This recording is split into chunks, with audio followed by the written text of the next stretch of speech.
Welcome to Georgetown, Texas. We're getting ready to get underway in the matchup between the visiting East Texas Baptist University Tigers and your Southwestern University Pirates. Joining me this afternoon and early evening will be Justin Simmons. How are you today, Justin? Good to see you, Chuck. I'm doing well. I was pretty excited pretty much the entire day. We saw a lot of good college football games, but considering how things went for both teams respectively last week, I was, giddy to get ready for this one tonight because I think we're going to have a lot of points scored. Well, both teams 1-2 in conference play, and both coming off a loss in a shootout of a game the week prior. So we'll have that expectation as well. We talked about it with Coach Austin during the coaches show earlier in the week on Wednesday, and both teams really do need to come out of this with a win, and both teams have a little bit of confidence that they can come in and get that win. Well, there's going to be a lot of expectations, especially for the Pirates, considering there were career days last week for Landry Gilpin and for Castelletta in the wide receiving core. So the one question coming into this game, though, is how the defense going to respond after last week. I know that they were on the wrong end of some turnovers and that they were not put in the best field position to defend, but still, if they held up their end of the bargain, we're probably talking about another W on the season for the Pirates coming into this game. Well, I can guarantee you the players on the defensive side of the ball will agree with that assessment. We spoke with Blaine Corkin on the coach's show, and he did indicate just that the defense feels like they could have held up their end of the bargain a little better last week against McMurray, and we'll see how they show up today as East Texas Baptist going to open with the football after the opening kickoff.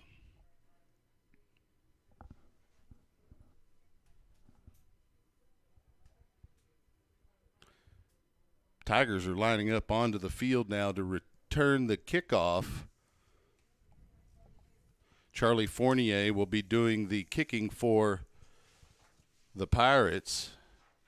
Back deep to receive, we got number 15 and number 9 for East Texas Baptist. That's Caleb Egan's, and as well, a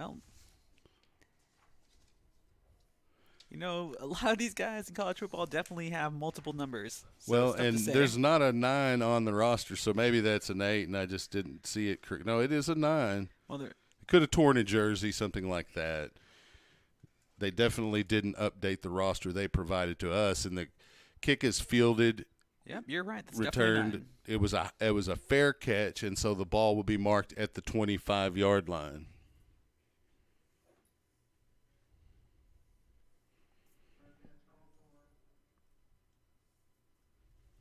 It will be interesting to see if they can slow down what was a potent offense last week for East Texas Baptist. Look out for Yeoman, their quarterback. He was fantastic last week as Troy Yeoman. Wearing number 13 for the Tigers. And he's a bigger quarterback.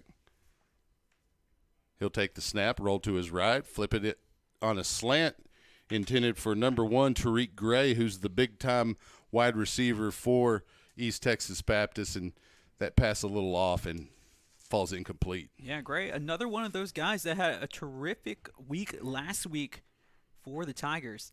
Be interested to see how he's going to go against what was a less than stellar defense for the Pirates last week.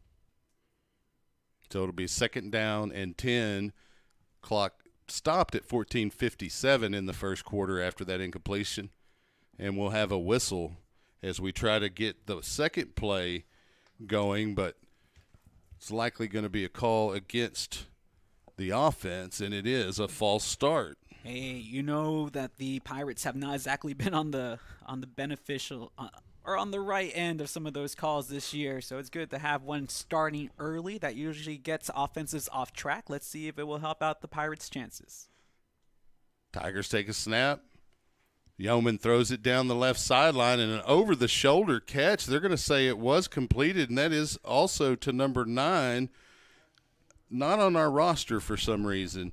But obviously he's a playmaker because he's returning kicks and he's catching deep passes down the sideline. It'll be a 1st and 10 in Pirate territory at the 45-yard line. Yeah, terrific catch. It was definitely, he made it look a little bit easier than it ended up being. But that was you can see the type of arm that Yeoman has. Yeah, he just dropped it in there. Yeoman will take the snap and hand it to the running back straight ahead. Look like that's going to be number 20, Josh Lister, on the carry. He'll pick up 3 yards. It'll be 2nd and 7. Number 90 on the stop for Southwestern, Noah Clarkson. So Yeoman, in a pistol formation, takes the snap, fakes the handoff to Lister, flips it out into the shallow left part of the defense, incomplete, intended again for that number 9. I'm going to think that that's probably number 6, and maybe he has a torn jersey, but, it's difficult to say. Yeah, especially with Caleb Bryan over there. No, he is on the other side. It's okay. We'll figure it out. We'll find out who he is. That one, just one of those unexpected curveballs that come with the broadcast game, my friend. But it's still 0-0 here in the first. Yeoman takes the snap, and it's a quarterback draw to the right, and he gets outside the hash. He picks up the first down, and he'll get out of bounds, chased out of bounds by Eli Norris. But it'll be a first down, Tigers, at the Pirate 30-yard line. You want a good comparison for somebody that's not here, that's watching on the stream. He does remind me a lot of Dante Culpepper with the body type, obviously shorter but stocky with good speed, and that was good recognition by the QB and Yeoman on that run. And you notice smartly he didn't want to take any extra contact, so just went ahead and went out of bounds and saved his body for another day. So we'll have a first down for the Tigers. Yeoman takes the snap, hands to Lister straight ahead. He'll break through the initial part of the line, but he's drugged down from behind by number 90, Noah Clarkson, gain of about 4 yards. Well, the big story coming into this game is exactly how are the Pirates going to do without J.J. Slack in the defense this afternoon, because you have back over there Peyton Ludeman, who is getting the start in that safety position, and there are going to be a lot of tackles that are going to be broken up front. Well, Yeoman will take a snap, stay right in place, and throw it down the right sideline towards the goal line, but Jackson Reese there providing coverage of Caleb O'Brien and ensuring that that pass does not connect. However, there is a flag down right around the 15 or 16-yard line, and that's typically in an area where it could be a defensive penalty against your secondary. Well, both players were going at it, lots of hand movement, but usually this is going to go against the defense, and that's exactly what happened right now. Just a good battle, but eventually the referees have to call it at least one way, and we know about 95% of the time it's going to be with the defense. This is the first trip into the red zone, though, for this Tigers defense, or this Tigers offense here on their first possession. Let's see if the Pirates can rise to the occasion and keep them away from the touchdown area. So Lister, the running back, with Yeoman. Yeoman takes the snap, throws it down the right sideline again. Jackson Reese covering O'Brien on that same sideline. No flag this time, and it's second down.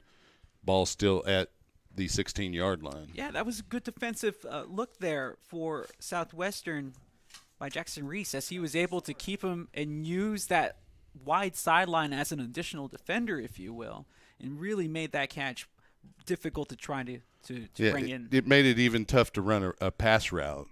Basically, like you yes. said, he used the boundary as an additional defensive back where he had him bracketed.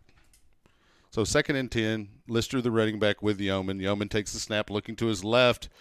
Down the seam, pass complete for a touchdown to number 4, to Carlos Frazier out of New Orleans, Louisiana.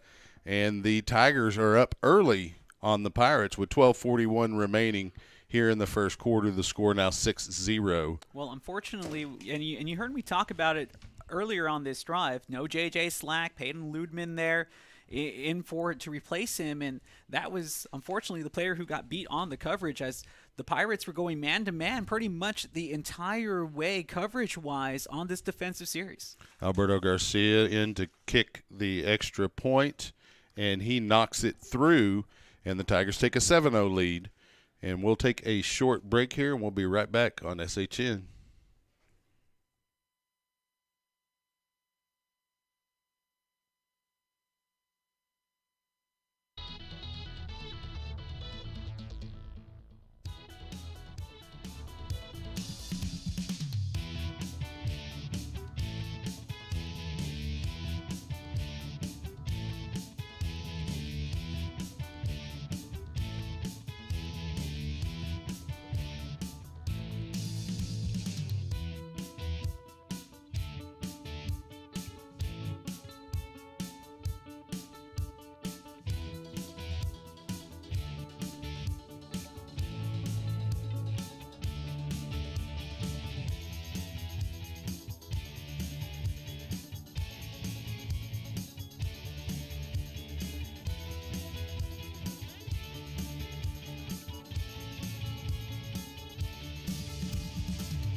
Costilleja on the return. Welcome back to Georgetown, Texas. He'll carry it up over the 20 for a couple of yards beyond that line. Tackle made by number 17 of the Tigers, Robert Williams, cornerback, playing a little special teams.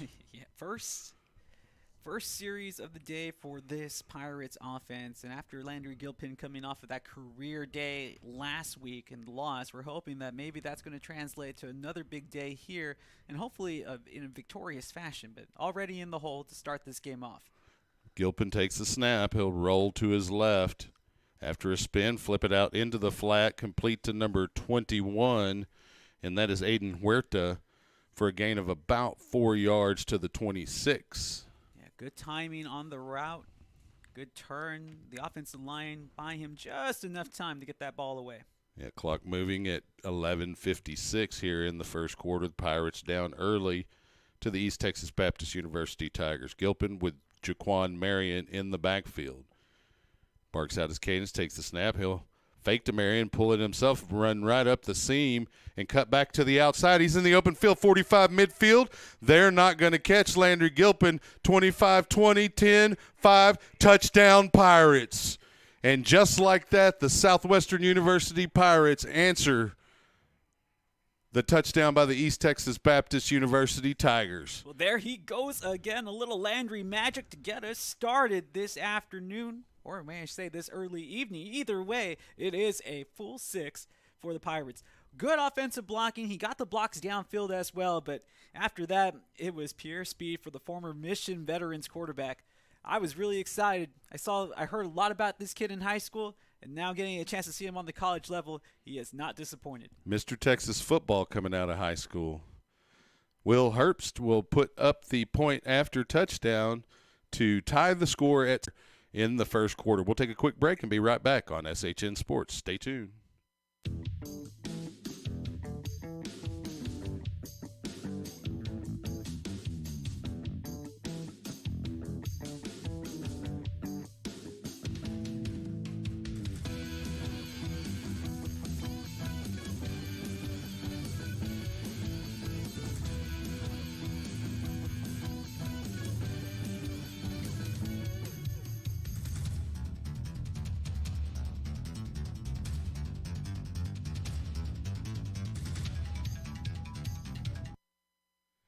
Welcome back to Georgetown, Texas, where the Pirates just tied it up with the East Texas Baptist University Tigers. Getting ready to kick off for the Pirates is going to be number 14, Charlie Fournier.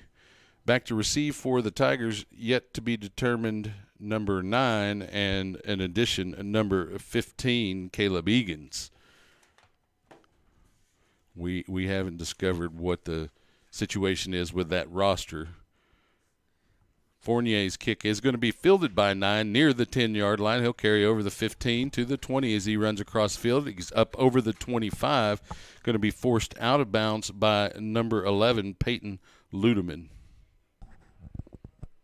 So the Tigers will have their second possession starting at the 31-yard line after that return.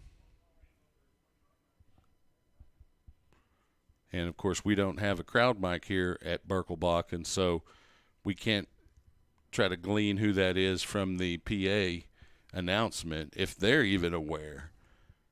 They received a similar roster to ours, I'm certain. Yeoman at quarterback in a pistol formation, has a running back just to his left. That's going to be number 32 this time. Yeoman's pass is complete over the middle to number 4, DeCarlos Frazier. That running back is Shane Knoll out of Vancouver, British Columbia. Oh, they play football north of the border, too. They usually don't have 4 downs, though. No, that is true. But with I love what the NFL has been doing with their international incentive program, getting a bunch of players, foreign players, onto the practice rosters, and we're starting to see it pay off by the growth of the game around the world.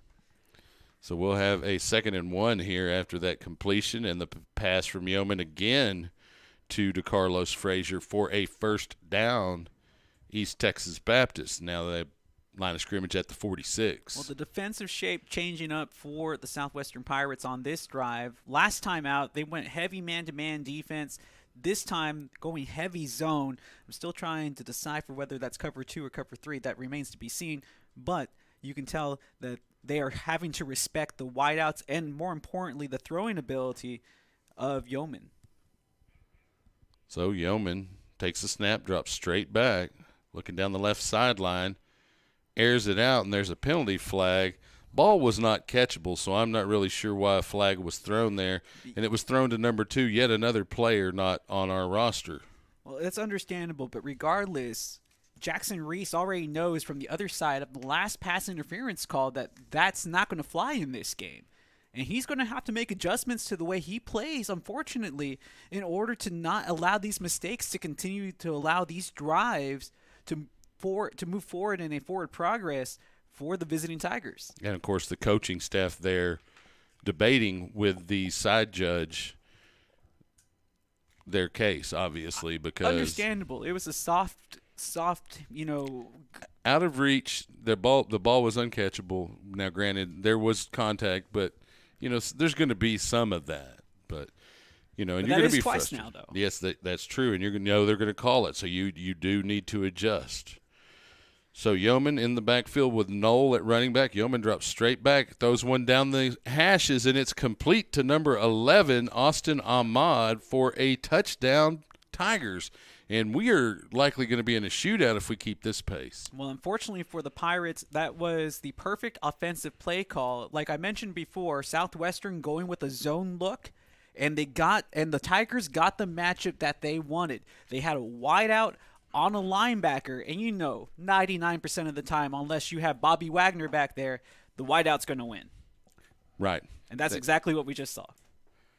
Well, and I'll tend to lean towards the team that I root for, regardless of whether they're on offense or defense. Referees, of course, are impartial. The point after attempt is no good as it clanks off the left upright and falls back into the end zone. That's number 49, Alberto Garcia, now 1 for 1 on point after attempts. And so the score now 13-7 as we move forward here in the first quarter with 10:04 remaining.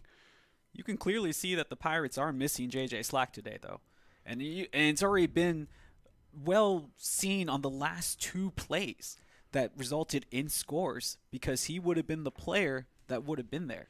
And he's also somebody that will be in the mix on special teams as well. He's got the ability to return kicks and certainly one of the key kick coverage guys for the Pirates. And the fact that he's out is hurt a little bit. Back deep to receive for the Pirates, number 3, Austin Castilleja, and number 4, Eli Norris.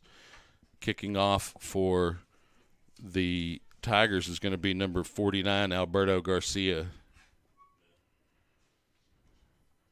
Garcia gets his foot into it, and it's a nice deep kick. Looks like Castilleja is going to try to return it from the 4. He cuts it to the middle of the field, 15-20, cuts all the way to the left, 25-30, and he'll get tackled around the 33-yard line, but there's a flag down. So kind of an interesting spot. Could be a block, could be more than likely a block. A legal block on the back. Or below the waist, one of those. Not holding. Just going to call it just the run-of-the-mill hold. Well, you knew something. Yeah, he really did get a nice little opening there, and it was a little too good of an opening for Austin Castilleja.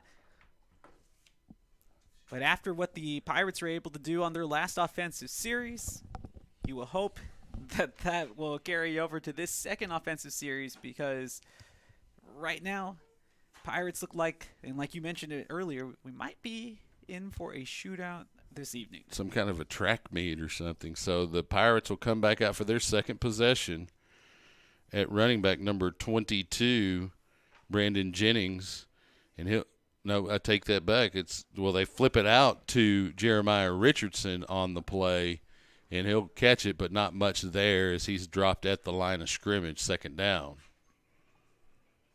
Well, I can see what they were going for, and I like the trickeration, if you will. You have to try to keep this Tigers defense honest, but you know that they are susceptible to the big play. We've already seen it happen, and that also carries over from what happened to them last week. Yeah, it'll be interesting how we attack the Tigers all day today. Gilpin in the shotgun with Jaquan Marion to his right. Gilpin rolls to the right, flips it to Marion in the flat, and he'll get tangled up and dropped by number 24, Justice Henson, but there's also a flag laying right about the same place where Jaquan Marion was tackled by Henson, and that flag was already there. Likely could be a hold. Yeah, more than likely a hold against the Pirates. As that has been, that's going to be another big area where the Pirates are going to have to watch out, is just being smart with the football and making sure that they don't commit penalties that are going to kill their offensive drives. Well, and, Coach talked about giving the McMurray Warhawks 6 extra possessions, either through turnovers or by other means, self-inflicted wounds like pre-snap penalties and things like holding. It's going to be 3rd and 11, ball marked at the 14-yard line. Pirates needing the 25. Gilpin with Jaquan Marion to his left in a pistol formation. Gilpin with a quarterback draw, and he's going to get tackled by one of the defensive tackles. Looks like that's going to be number 98 or 99. No, that was not number 99. He's got long hair. That was number 98. 98, Chad Pajetska will get the tackle and make the force a punt situation for the Pirates, and they'll bring out Will Herbst. I mean, that was a good tackle by Pajetska. He made sure that he was able to wrap up Gilpin, brought him on the way down, and got the sack, essentially. Got him before he got any head of speed. And Herbst's kick is high, is fielded by the Tigers at around the 45, run up to the 40, where it'll be 1st down and 10 for the Tigers, and that's Christopher Creel returning the kick for the Pirates, number 86. 9:09 remaining here in the first quarter. It is concerning. It's a short field for the Tigers, and we know that Yauman, their quarterback, he definitely has that ability to stretch the field with a flick of the wrist. And 40 yards is well within his distance. A big play could be had here on 1st down. Look out for play action pass right now. And it wasn't that long ago that this defense was on the field. Now they're back on it quickly. So Yauman in a pistol formation. He's got number 20, Lister, beside him. And he'll hand to Lister straight ahead. Gain of about 4 to the 37-yard line. Make that 3 yards, 2nd and 7. Looks like Lister will remain the running back. Tigers break the huddle. There's 2 receivers on either side of the formation here. They're going to run the same play. I would not be surprised. They've had success running that play. There's the snap, and they do hand to Lister straight ahead, and he's going to get upended by Alec Gomez, number 17, after a gain of 2, bringing up 3rd and 5. Now it's going to be, and look, I don't mean to do the Tony Romo thing, but right now you can kind of see what they're going for, and I'm expecting this play. It's going to be another one of those QB read options, but I think it's going to come here to the near side of the field. More of an RPO. Is that what you're referring to, where he's looking downfield instead of when he pulls it to throw? Yeah, that's the terminology, yes. 3rd and 5. Little run pass Yauman option. just straight back and throws it to number 1, Tariq Gray, leading receiver for the Tigers, and he has a reception inside the 30 to the 26. It'll be a 1st down 10 for East Texas Baptist with 8 minutes. An even better play call. Instead of even wasting time with the option look, they went ahead and just went with the short curl in, knowing that they only had to get about 3 yards for that 1st down. Excellent play calling by their offensive coordinator. And the clock keeps moving, and they maintain possession as they move down the field, so you're right. Pistol formation with Lister to the left of Yauman. 2 receivers, top and bottom of the formation. Yauman drops straight back. Lister goes into a route. Pass deep down the left sideline. Incidental contact between number 9 and Eli Norris, and the pass falls incomplete, too tall. That was good defense, actually, this time from Southwestern. And that's because they had the right defensive call for that type of look offensively. They had all their bases covered, essentially, even those deep thirds. But those man-to-man matchups are starting to scare me a little bit, as we've already seen. The Tigers have had good success on those. Well, and you got to stay on top of those receivers when it's a one-on-one route. You can't let them get by you, and we saw one of those earlier. So we've got 2nd down and 10 here for the Tigers, 7:31 remaining. Yauman takes the snap, stands in place in the pocket, hits Tariq Gray on a little moderate distanced slant pattern, and it's complete to the 20. Yeah, short post in, but right now what's concerning me is that Southwestern is trying to be aggressive defensively, which I commend, but that's putting their secondary on an island, and so far the wide receivers have been winning that battle all first quarter. Third down now and 4 yards to go for the Tigers. Could be 2-down territory for East Texas Baptist here, holding on to a 6-point lead. Yauman takes a snap, hands to Lister. They're not going to need that extra down as Lister spins his way down the numbers on the right side, but there's a flag in the area that is typically a hold call. This might be coming back, and the only reason I say that is because the defensive end wasn't able to shut the edge, but he might have been pulled, and you see Yauman even saying, "Come back, fellas," and that's exactly what ends up happening. Yeah, you know, there's a hold on every play in football. You could call a flag every play for holding, but at the point of attack, you must call the hold. I'll remind you of that if it comes down to one of those calls at the end of the game. I'm going to tell you, Chuck. Well, they should call the hold if it's at the point of attack. I'll say that. How about that? You must, but, you know, even in law, people – they put the word must, but some people still don't pay attention to that. Oh, even then, that comes with an asterisk, you know? Exactly. So it's third down and about 13 after the penalty. Lister, the running back to the left of Yauman, two receivers. Skinny post inside. Yauman throwing it down on the inside, just like you predicted, incomplete off the fingertips of the wide receiver. Yeah, definitely. You could see it the whole way through. That's the play that they scored on last time, except from the opposite side of the field. They get the matchup. They either have a linebacker or one of those safeties one-on-one, and then it's that skinny post inside, and they have the speed to beat the secondary. And it looks like they are going to go for it here on fourth down. Credit Easton Feller on the coverage there for the Pirates. Again, with no J.J. Slack, you know, one of those captains, one of those vocal leaders, Tigers. Next man up. They've scouted well. Easton Feller doing his job there on that play. So we've got a traditional pistol with Lister behind Yauman. There's the snap, fake to Lister, drops straight back. Yauman throwing it deep down the seam, incomplete to number 9, and the Pirates will take over on downs at their own 29-yard line. I see no laundry on the field except for a random towel. No yellow laundry. No, I was curious as to what call he wanted. If anything, it looked like he tripped over his own feet. But he did have the route there for a split second. That was a ball thrown behind him by Yauman. One of the few times he's actually missed today, but that was a good defensive play call. I just don't think the Pirate player, at least the safeties, were lined up in the right area of their zone, but the play call was perfect. Yeah, he had a little bit of separation. Gilpin with Jaquan Marion in the backfield. Gilpin fakes to Marion, flips it out to Huerta on the right side. He'll duck his head and get near the 40. Tackled by number 45 of the Tigers, Chase Thompson. Yeah, that was a nice move by Huerta. He looked like he was going to be tackled before the first down, stopped on a dime, and then was able to pick up the extra yardage for a fresh set of downs. So we're going to have 1st and 10 for the Pirates here. Ball on the 40-yard line. Jaquan Marion just to the left of Landry Gilpin.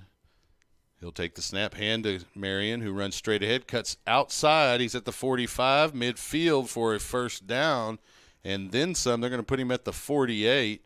He's dropped by number 30, Zach Pike. That's what you like to see. Let the big hog mollies up front eat. Put the ball on the ground and let your guys make a play. And so far, if the Pirates can continue to do this offensively, they're going to keep that Tigers defense honest, and that big play will come for the Pirates. So we have a first down in Tiger territory. Gilpin with Marion to his left. There's the snap. They move that way in an option look. Pitch to Marion. He's going to be tackled right at the line of scrimmage, ridden out of bounds by number 29, Joey Johnson. Not much there as they run the option to the short side of the field. Good discipline, though, on the outside from Johnson, too. Made sure he stayed on his block and forced Gilpin to make a play instead of having to read what Gilpin did. Excellent. 2nd down and 10 for the Pirates. Jaquan Marion remains the running back with Landry Gilpin in the backfield. 3 receivers here on the wide side of the field, one at the top of the formation. There's the fake to Marion. Gilpin steps up in the pocket, tucks it to run. He's running laterally at the 45, cuts up at the 40, and he's going to be hit pretty hard, and a flag comes flying in as that could be targeting right around the 38, and Landry Gilpin's taking a few minutes to get up. Well, hopefully he gets up as he remains down right now. and the official will call timeout as they're going to have an extra look at Gilpin. But yeah, you saw him going to the ground trying to dive forward, and that hit coming in late, and it happened so quickly, and you don't want to say that it was callous because we've already seen targeting calls go astray. Even this morning in big-time college football, players are trying to get down, they're trying to make a play.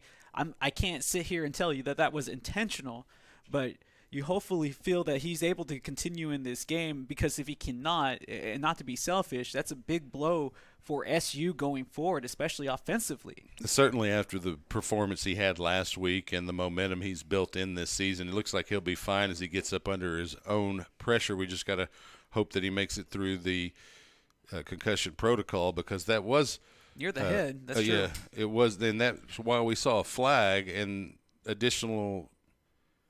Well, maybe they picked the flag up. It looks like they may have, as they're just marking the ball at the 38-yard line, first down and 10. Well, let me tell you real quick, give a lot of credit to Josh Taylor. He threw a block there that allowed him to get to the first down, but now in at quarterback is Damian Gomez. So Gomez with Marion to his left, three receivers top of the formation. Gomez fakes to Marion and carries to his left behind those receivers. He'll get up near the line of scrimmage where he'll be wrapped up by number 28, Kenneth Bradley, the free safety out of Coushatta, Louisiana, Red River High School.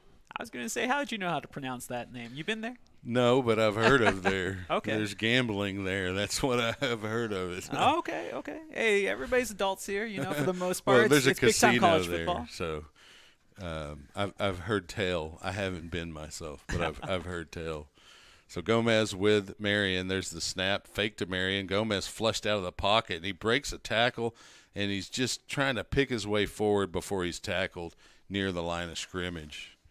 It's going to be third down now. Actually, he loses a yard on that play. Yeah, it was Chad Pacheska who flushed him out of the pocket. He's had himself a pretty good game so far. Already has gotten one sack for the Tigers, and he's been making the quarterbacks' lives difficult this early evening. This is a big play here. The defense has gotten some rest, but they need to stay on the field offensively to give them enough rest. Gomez with Marion in the backfield. He'll take the snap, roll to his right, flip it over the middle, complete to number 85, and that is Robinson, the tight end, and he'll carry it inside the 35 to the 34 where it'll be fourth down. Decision time here for Coach Austin, because you're kind of in in-between land. While Herbst has plenty of leg, his accuracy kind of goes down a little bit from this distance. Well, you talk about in-between land on just the field, not to mention the scoreboard. You're only down by 6 points, but they're going to try to go for it. So Gomez, still the quarterback. He'll take the snap. Marion in the flat. It gets completed to him. He'll cut inside at the 30, breaks the tackle, 25. He's going to have the first down for the Pirates, and he's excited about it as he gets up and does a little bit of a flex. As he should. That whole play was predicated on the athleticism of Jaquan Marion, because if he doesn't make that cut inside, he is dead to rights right before the first down marker. Way to get to a playmaker out in space and let him make plays. And that's what you're going to need to do if you're Damian Gomez. Not try to put it all on your shoulder, but rely on those other guys. Gomez takes the snap and hands it to Marion straight ahead, and he'll pick up about 3 yards to the 22. But the one thing is that you can tell with Gomez's power, his running ability, he's a strong runner, that the Tigers already respect that, because you just saw it on this last play. They were reading him the whole way through, and even though it was Marion who just had the big play, they let him on through with no double look until after he had the ball. That's good coaching there. Gomez with the snap will roll and flip to Marion on the right side. Marion cuts up on the edge inside the 20 to about the 18-yard line. It's going to put him about 2 yards shy of what's needed, maybe 3 yards for a first down. Looks like it's going to be 3 yards as the Pirates need to get to the 15. Hey, but this is what you like to see. Time coming off the clock. You keep on that defense on the field. You're wearing them down. And most importantly, the hog mollies, the big offensive line, they're winning the battle at the line of scrimmage right now. And that'll build confidence and allow them to continue to perform. There's the snap. The handoff goes to number 25 for the Pirates, and that is Okon.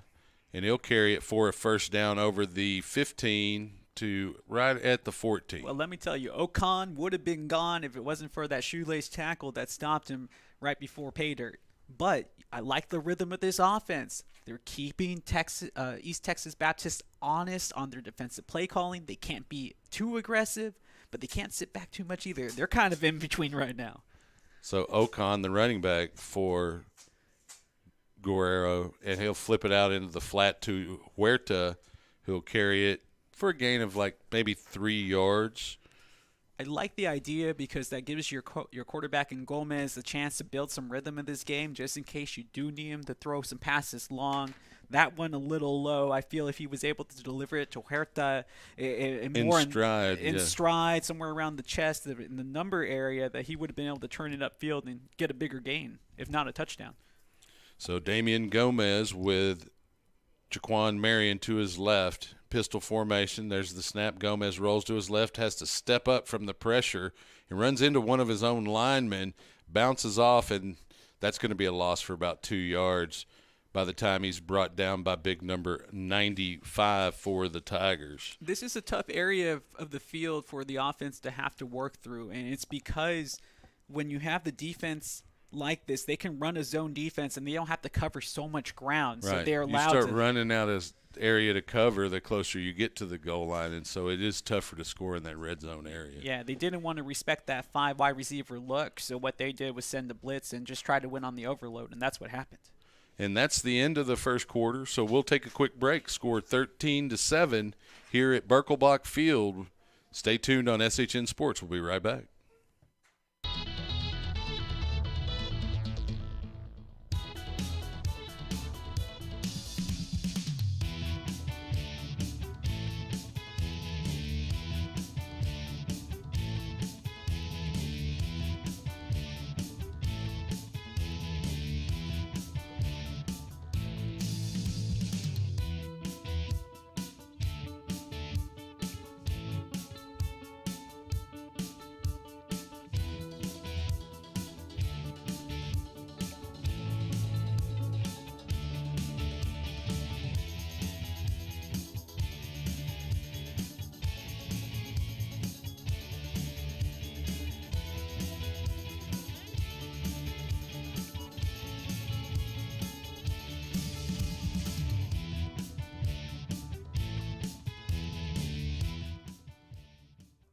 Welcome back to Birkelbach Field as the Pirates have a third down and 7 yards to go here to open the second quarter, trailing the East Texas Baptist University Tigers by a score of 13-7.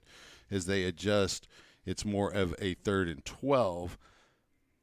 Line of scrimmage at the 17-yard line. Pirates needing to get to the 4 for a first down. Gomez, still the quarterback, takes the snap, looks to his left, tucks it to his right, and he just has to dive forward. Ends up losing a couple of yards. And pretty smart play there from Gomez because you want to give Wilson Herbst an opportunity to kick the field goal here as opposed to take a sack, which may put him out of range. Yeah, you would like to come away with a touchdown out of the red zone, but it's understandable if you're not going to be able to do that. Make sure you keep possession, give Hurst a chance, somebody that does have the leg. We've already saw against Mary Hart and Baylor that he's able to hit from this distance. So we got Lee Piles, the deep snapper. He'll snap to Coleman Kerr, who will put the hold down, and the kick is up from Herbst, and it's good. And so that kick, a 36-yard field goal for a 13-10 score with 14:21 remaining in the half. And, you know, I expected to see an occasional field goal in this track meet. Hey, my man, if you're going to see a field goal attempt, you want to see it made, and that's exactly what happened. But most importantly, the Pirates are within striking distance. And one little mistake, giving the ball back in field goal territory, can easily lead to this game being tied up before the half, if not a possible lead going into halftime. But you already know, my friend, it's all going to come up to the performance of the defense. They were able to hold East Texas Baptist for the first time on the last drive. Can they do it again? And they earned a little bit of rest. The offense, with Damian Gomez leading it, as opposed to how big was that? Landry Gilpin. Yeah, that's a big confidence builder for Gomez. Now, he's gotten in throughout the season, a few plays here, a few plays there, so he's not unfamiliar with coming in and taking over a drive or anything like that, but it's significant for him to come in and be successful for the Pirates to continue success today.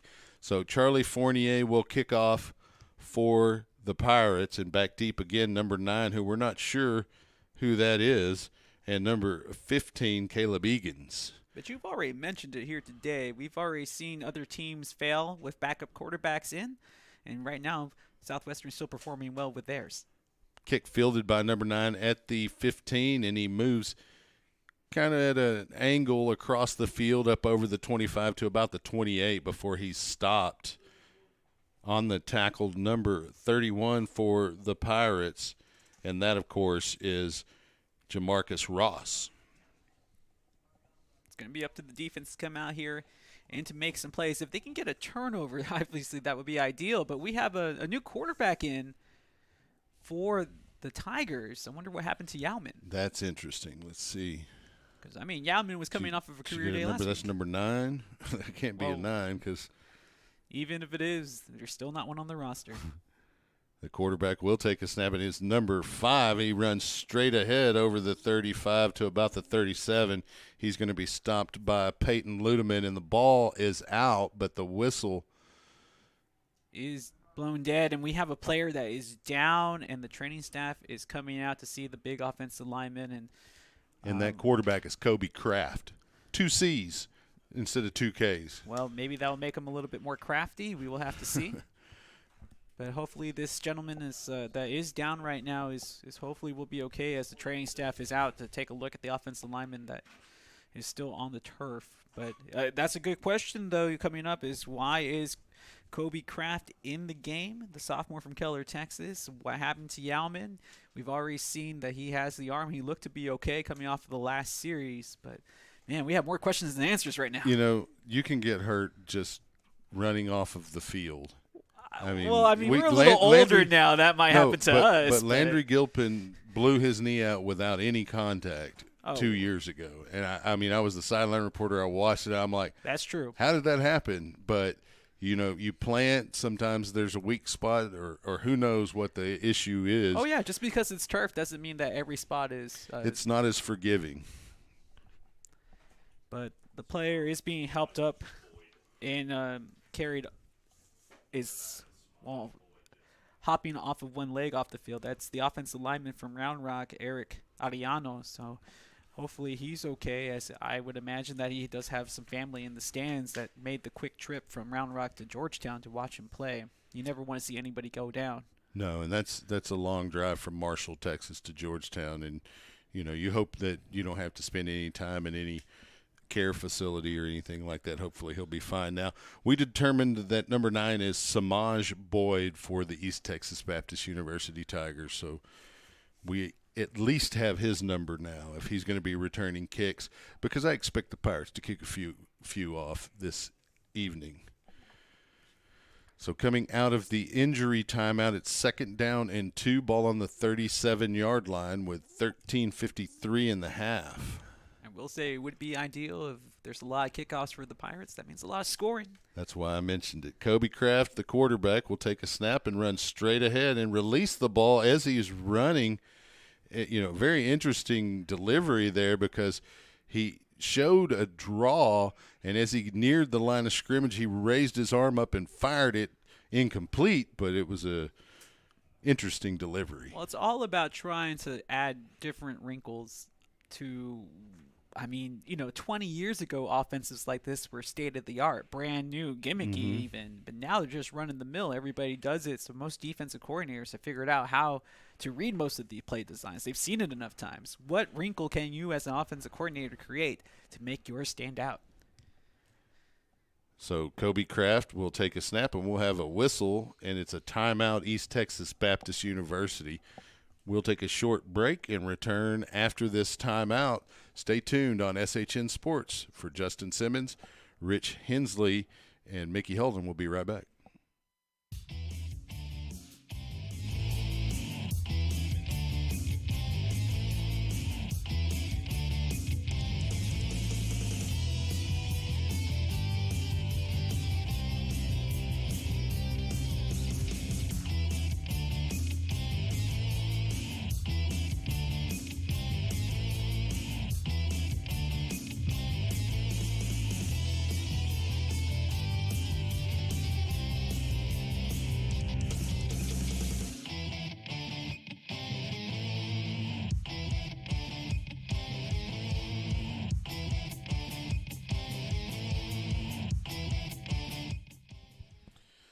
Welcome back from the timeout. 13:39 remaining in the half. Kobe Kraft remains the quarterback for East Texas Baptist. He barks out his cadence, looks over the defense, takes the snap. He's going to hand it straight ahead to Lister. Lister cuts to his left over the 40, and he'll have a first down. He's tackled by number 7, Peyton Vaughn. Unfortunate for the Pirates, they had the perfect play called defensively. It was just a little too over-aggressive by the linebacker and a missed tackle leading to the first down for the Tigers. Expect them to lean heavy on their run game right now, considering that Yauman, their preseason ASC quarterback pick, is not in the game.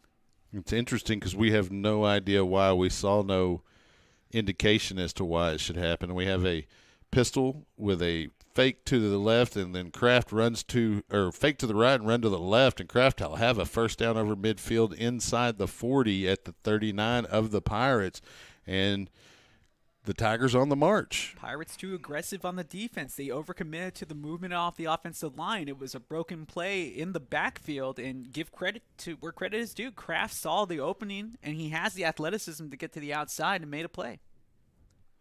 Tigers will huddle here, at least the linemen and the players in the backfield. Kobe Kraft with a fullback to his left and a Lister behind him takes the snap, turns and hands the Lister, and he gets tattooed by our interview defensive player of the week last week at McMurray, Blaine Corkin. Yeah, that was a great tackle by Corkin. He stepped up, filled the hole, and wrapped up and brought down the running back. Another good defensive play call, though. They sent the blitz, not respecting the passing ability of Kobe Kraft right now, feeling that he's a little shaken, trying to get that rhythm to build into this game.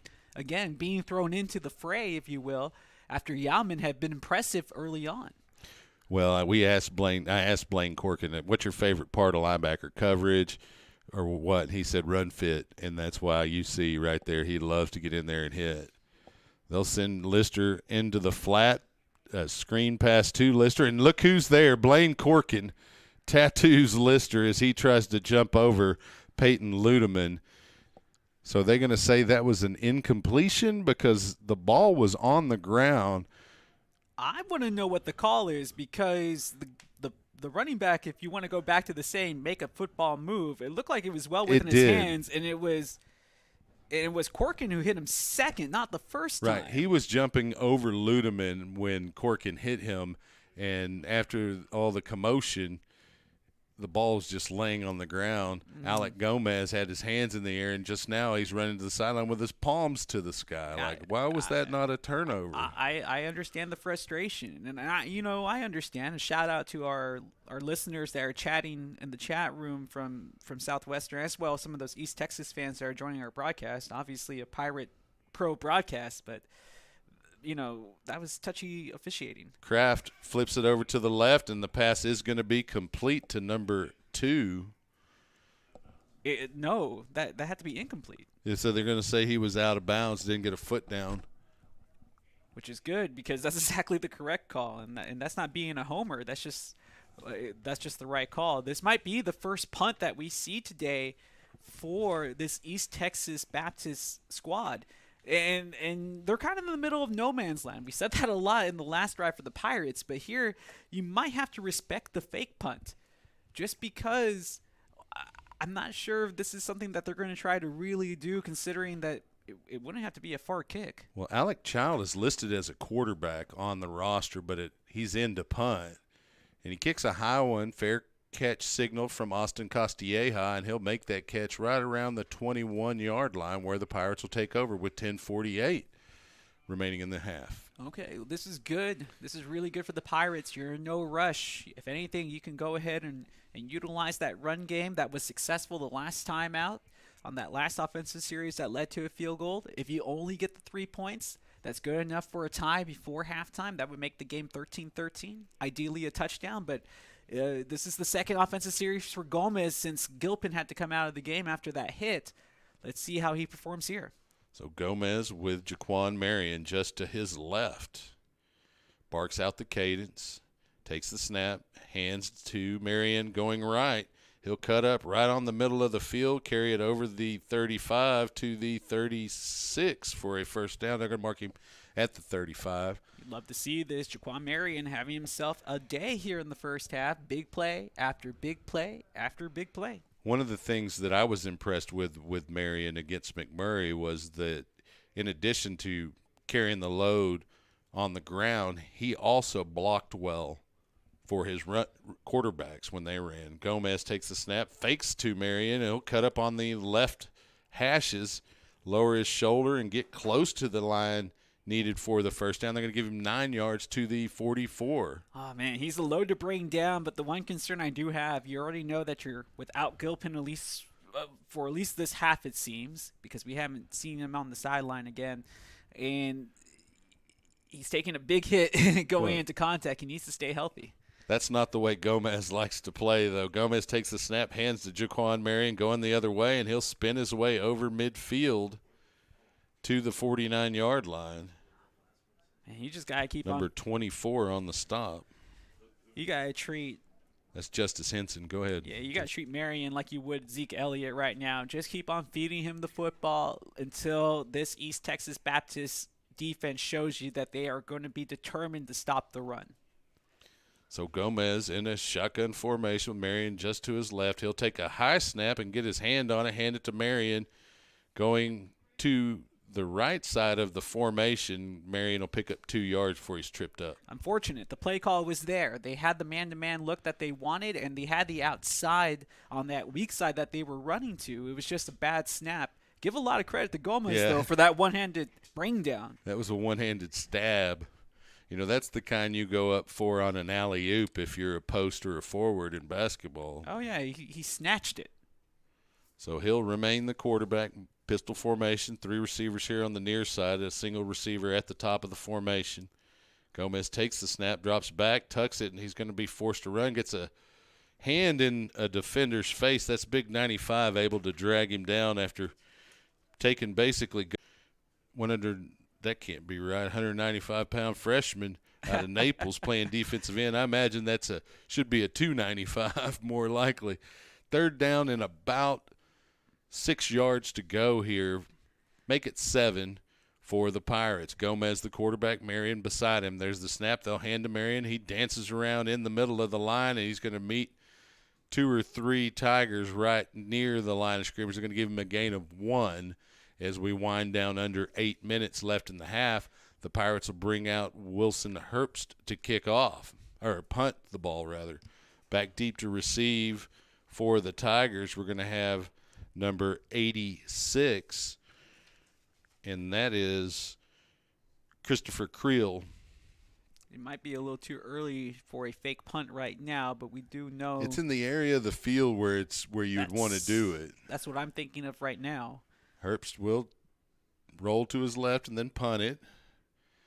Ball bounces inside the 5, and it rolls to the 1 where it's down. Great coverage there. Another good special teams play from the Southwestern University Pirates. We've had them all year long, and just another example right there. I know it's cliche, but people sometimes forget this is a 3-phase game. Yes, you have your offense and your defense, but what could determine the difference here today would be special teams. And right now it's still a 3-point deficit for the Pirates, 13-10 in the second quarter, about midway through.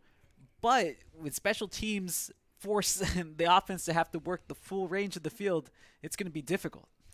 Well, all you have to do is look to the win at Belhaven to understand how important special teams can be. And we have a whistle as Yauman is back in the game at quarterback, and that whistle is because of a timeout. But in that game at Belhaven, J.J. Slack blocked a punt. He returned a kick for a nice return. He had several tackles. I mean, special teams are huge in this game. We'll go on ahead and stay with the broadcast here during this timeout, 7:18 remaining. And that's why the Pirates are missing him here today. It's just because he plays so many big factors, not just defensively, but like you just said, on special teams as well for this squad. So far, though, so good considering what had happened to Gilpin. Hopefully he can still return to this game later on, but he did take that hit on the way down around the head, neck area. So, well, they're going to be cautious. Well, here is Gilpin. He's coming back from the sideline and out of the locker room. Well, they have to go through. But I do not see him holding his helmet. Well, they probably want to make sure he doesn't sneak out onto the field without – and they may not have brought his helmet in with him to the locker room as well. He is high-fiving everybody here on the sideline, so he looks like he's ready to go back in. But we will see. Like you said, he didn't take his helmet, but he has it in his hand now, so we'll watch that later on. But Yauman back in this game, this could be dangerous for the Pirates. Yauman throwing deep with his back against the goal line, the back part of the goal line, just airs it out down the right sideline, intended for Caleb O'Brien, but they're providing good coverage for the Pirates. Jackson Reese. Much, much better by Reese. He knows that the officials are calling it tight on the outside. You can't use your hands too much this evening. And that time, he was not just step for step, he was one step ahead of the wide receiver. Good defensive one-on-one coverage by him. So that'll bring up a 2nd down and 10. Ball still on basically the goal line. I mean, I guess you would put the nose at the half-yard line is what that would be marked at. 2nd down. Tigers needing to get to about the 11. Yauman tries to hit a slant to Frazier, and it's incomplete, and he's bouncing around like a pinball in there with number 11, Peyton Ludeman, delivering one of those blows. Yeah, Ludeman was a little shaky to start this game, but he's definitely stepped up here later on in this contest. The big thing with Yauman, you have to give him credit. He has an extremely quick release. And you have to respect that because an inside, I would not be surprised if they go for another quick slant inside, and that could be easily turned up for a 1st down. No, it'll bring up we're 3rd down and 10 for Yauman and the Tigers. He's got it running back Lister just to his right. There's the snap. He'll drop straight back, picks up a block, pass incomplete. Hit the receiver, Caleb O'Brien, in the hands. It was a little bit tall, but O'Brien was able to get up and get his hands on it, but good coverage there again from the Pirates secondary. Yes, but I'm still going to credit that to what should have been a caught ball. Any wide receiver coach will tell you if it hits your hands, you have to bring it in.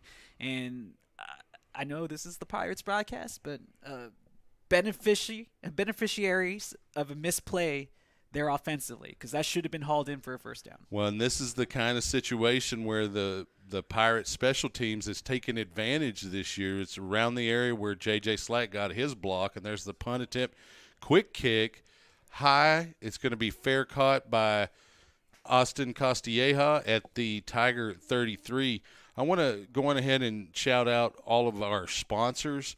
The corporate sponsors for SU Pirate football include Antioch Georgetown, Chapel Realty Group, Roger Chapel, Chick-fil-A, Chisholm Trail Pediatrics, CJ's Catering, Hewlett Chevrolet Buick Volkswagen, Double Dave's Pizza, Eagles Wings Home Services, First Texas Bank, Gary Brown CPA, Georgetown Commercial Properties, Georgetown Shirt Company, Georgetown Title, Groove Line Productions, HEB, Hello Georgetown, John F. Lewis CPA, and we'll get the others after this play. And it looks like the Tigers have Gomez still at quarterback, and they'll hand to Oken going right to left, and he's going to be slung down by big number 85, and that is Cameron Colfort. Loss of 2 on the play. Let me finish these out. Mighty Fine, Minutemen Press, Waterboy Graphics, Primerica Financial Solutions, Derek McGill, Ross and Champion CPA, Rudy's, St. David's Georgetown Hospital, Schlotsky's, Sheraton Austin Georgetown Hotel and Conference Center. We'll get this play in and then cover the remainder. Gomez takes the snap. Oken into the pattern. Pass incomplete, intended for number 84 for the Pirates, and that is Ethan Powell.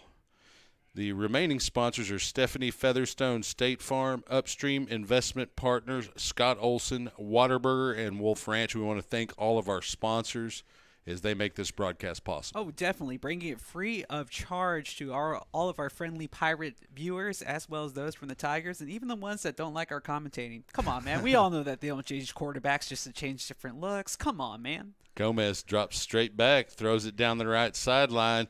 Pass intended it was tipped and caught. Tip drill. And they're going to say it's an interception on the 1 yard line. Or no, are they saying it's a touchback? That pass was intended for Cam Collins, and it was just a little bit short, and it looks like that may be number 22, Sam Mercado, who came down with that interception, but he's a little tender as he comes off the field. He had to get up so high to get that pick. He definitely did extend to make a play there, and it was quite a play. The one thing is, will it be a touchback? And that's where they are marking it at the 20-yard line with 6:15 remaining in the half. So it does look like his momentum carried him into the end zone. So but Gomez had the coverage that he was looking for. It was one-on-one downfield. Collins had a step. Yeah, the cornerback made a play. So Yauman back in with Lister to his left.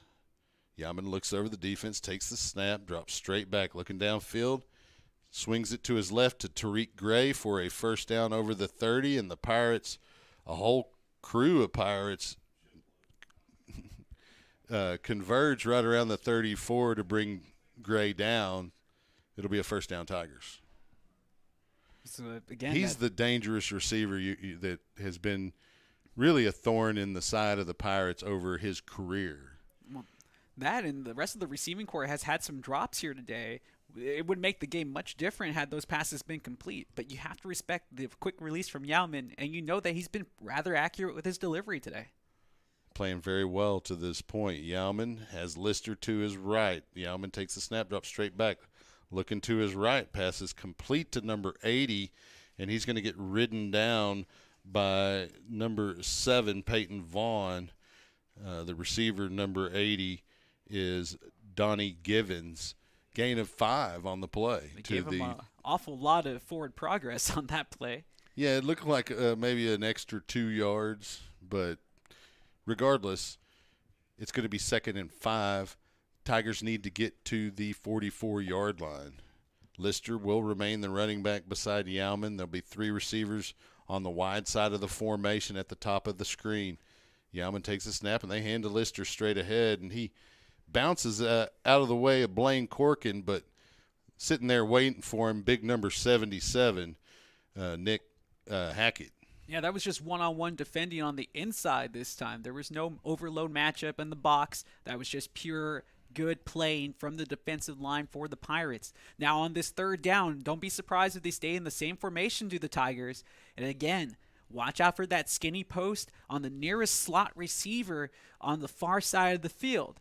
If the Pirates give them the one-on-one matchup, you know that's where Yauman's going. And they do stay in that formation, 3 receivers at the top with Lister just to the left of Yauman. Yauman takes the snap, looking that direction, and the pass is complete on the hash to number 4, to Carlos Frazier, and he'll carry it into Pirate territory before he's dropped by number 9, and that's Patrick Nicholas. I'm telling you, Chuck, they must be listening to our broadcast over there at East Texas, because the offensive coordinator either gave him the option to do that or it was a design sit in the zone, but it was the perfect placement while that skinny post was taking place. Instead of actually committing to the rest of it and trying to take it upfield, he sat in the zone area and was able to make an easy catch. Well, and you're often coached that as a receiver to find the soft spot in the zone, but you have to be on the same page with your quarterback for that to be successful. Exactly. Lister to the left of Yauman, 2 receivers either side of the formation. Yauman drops straight back, flips it in the flat to his left to Lister, and he'll be chased out of bounds right around the 37-yard line.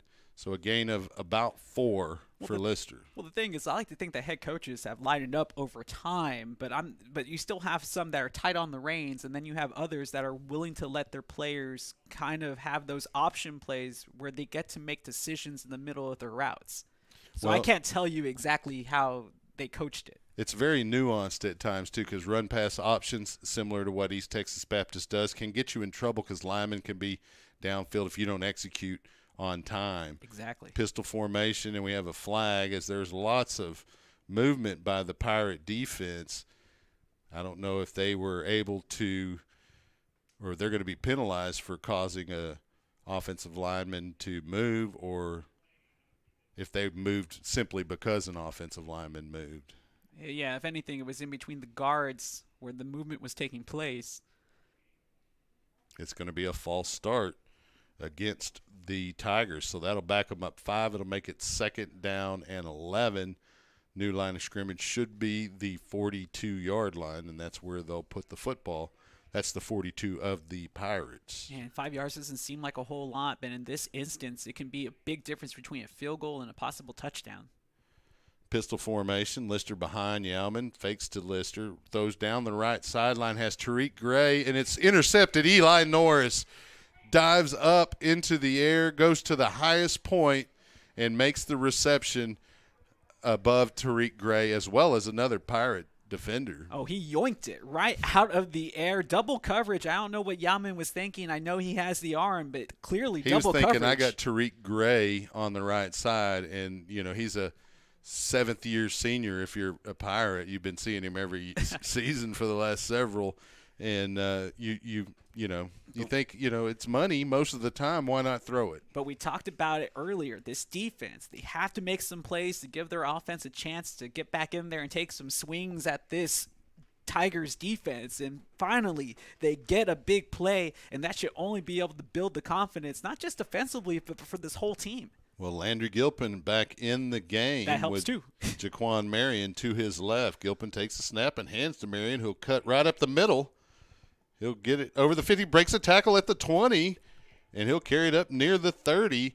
It'll be a first down, and the Pirates are hyped with 2:42. That's what I'm talking about, Chuck. That is a grown man's take as he's able to break right through the treacle and get a big-time play. Yes, and they need that from Jaquan. Besides his ability to block, his ability to catch passes out of the backfield, they need him to carry a little bit of a load for them today. Gilpin takes the snap, flips it to Marion on the left side. He'll get the edge. He's at the 35 before he's forced out of bounds at the 39, just shy of the first down. Clock's still moving, though, with 2:15, and the white hat is waving his arms, and it does stop at 2:14. They'll likely put a few more seconds back on here. Perfect play, design, call, and execution. Again, we just mentioned it. Gilpin just returning to this game. I don't think you want him to take any hits right now until maybe after the half. You want to try, but you need his throwing ability. He's coming off of that career game from last week. Give it to your playmaker in some space. Let him make a play. Works out well. It's interesting because they put 2:19 on the clock and then they wound it, so we're at 2:07. What? Marion just to the left of Gilpin. Gilpin takes the snap and hands to Marion, and he'll get tackled for maybe a loss of one. Well, he was tackled around the neck area. Yeah, he seems like he's a little shaken up. That was big number 95 for the Tigers, Keontre Hawkins. He's still down. This is concerning. Just because he's up now, which is good to see, but he's also frustrated, and I understand why. It looked like there should have been at least a face mask. If anything, anything to that neck area can be almost deemed a horse collar anytime you see those hands going around the shoulder pads in there. It was a pretty traditional clothesline practically, which is not legal at this point in football. So we have a pistol formation. It's Travis Moore at quarterback now. He's under center. He takes the snap, moves to his right, and twists his way forward.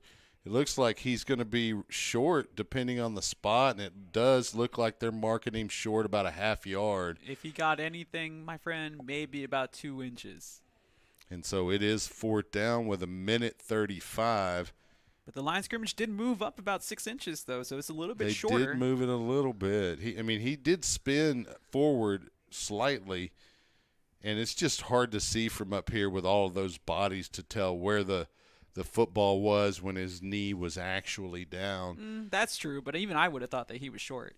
You're being nice. Yeah, I've also seen Travis Moore pick up that first down on several occasions. So, and there will be a timeout. Yeah, decision time. I mean, there's only 1:08.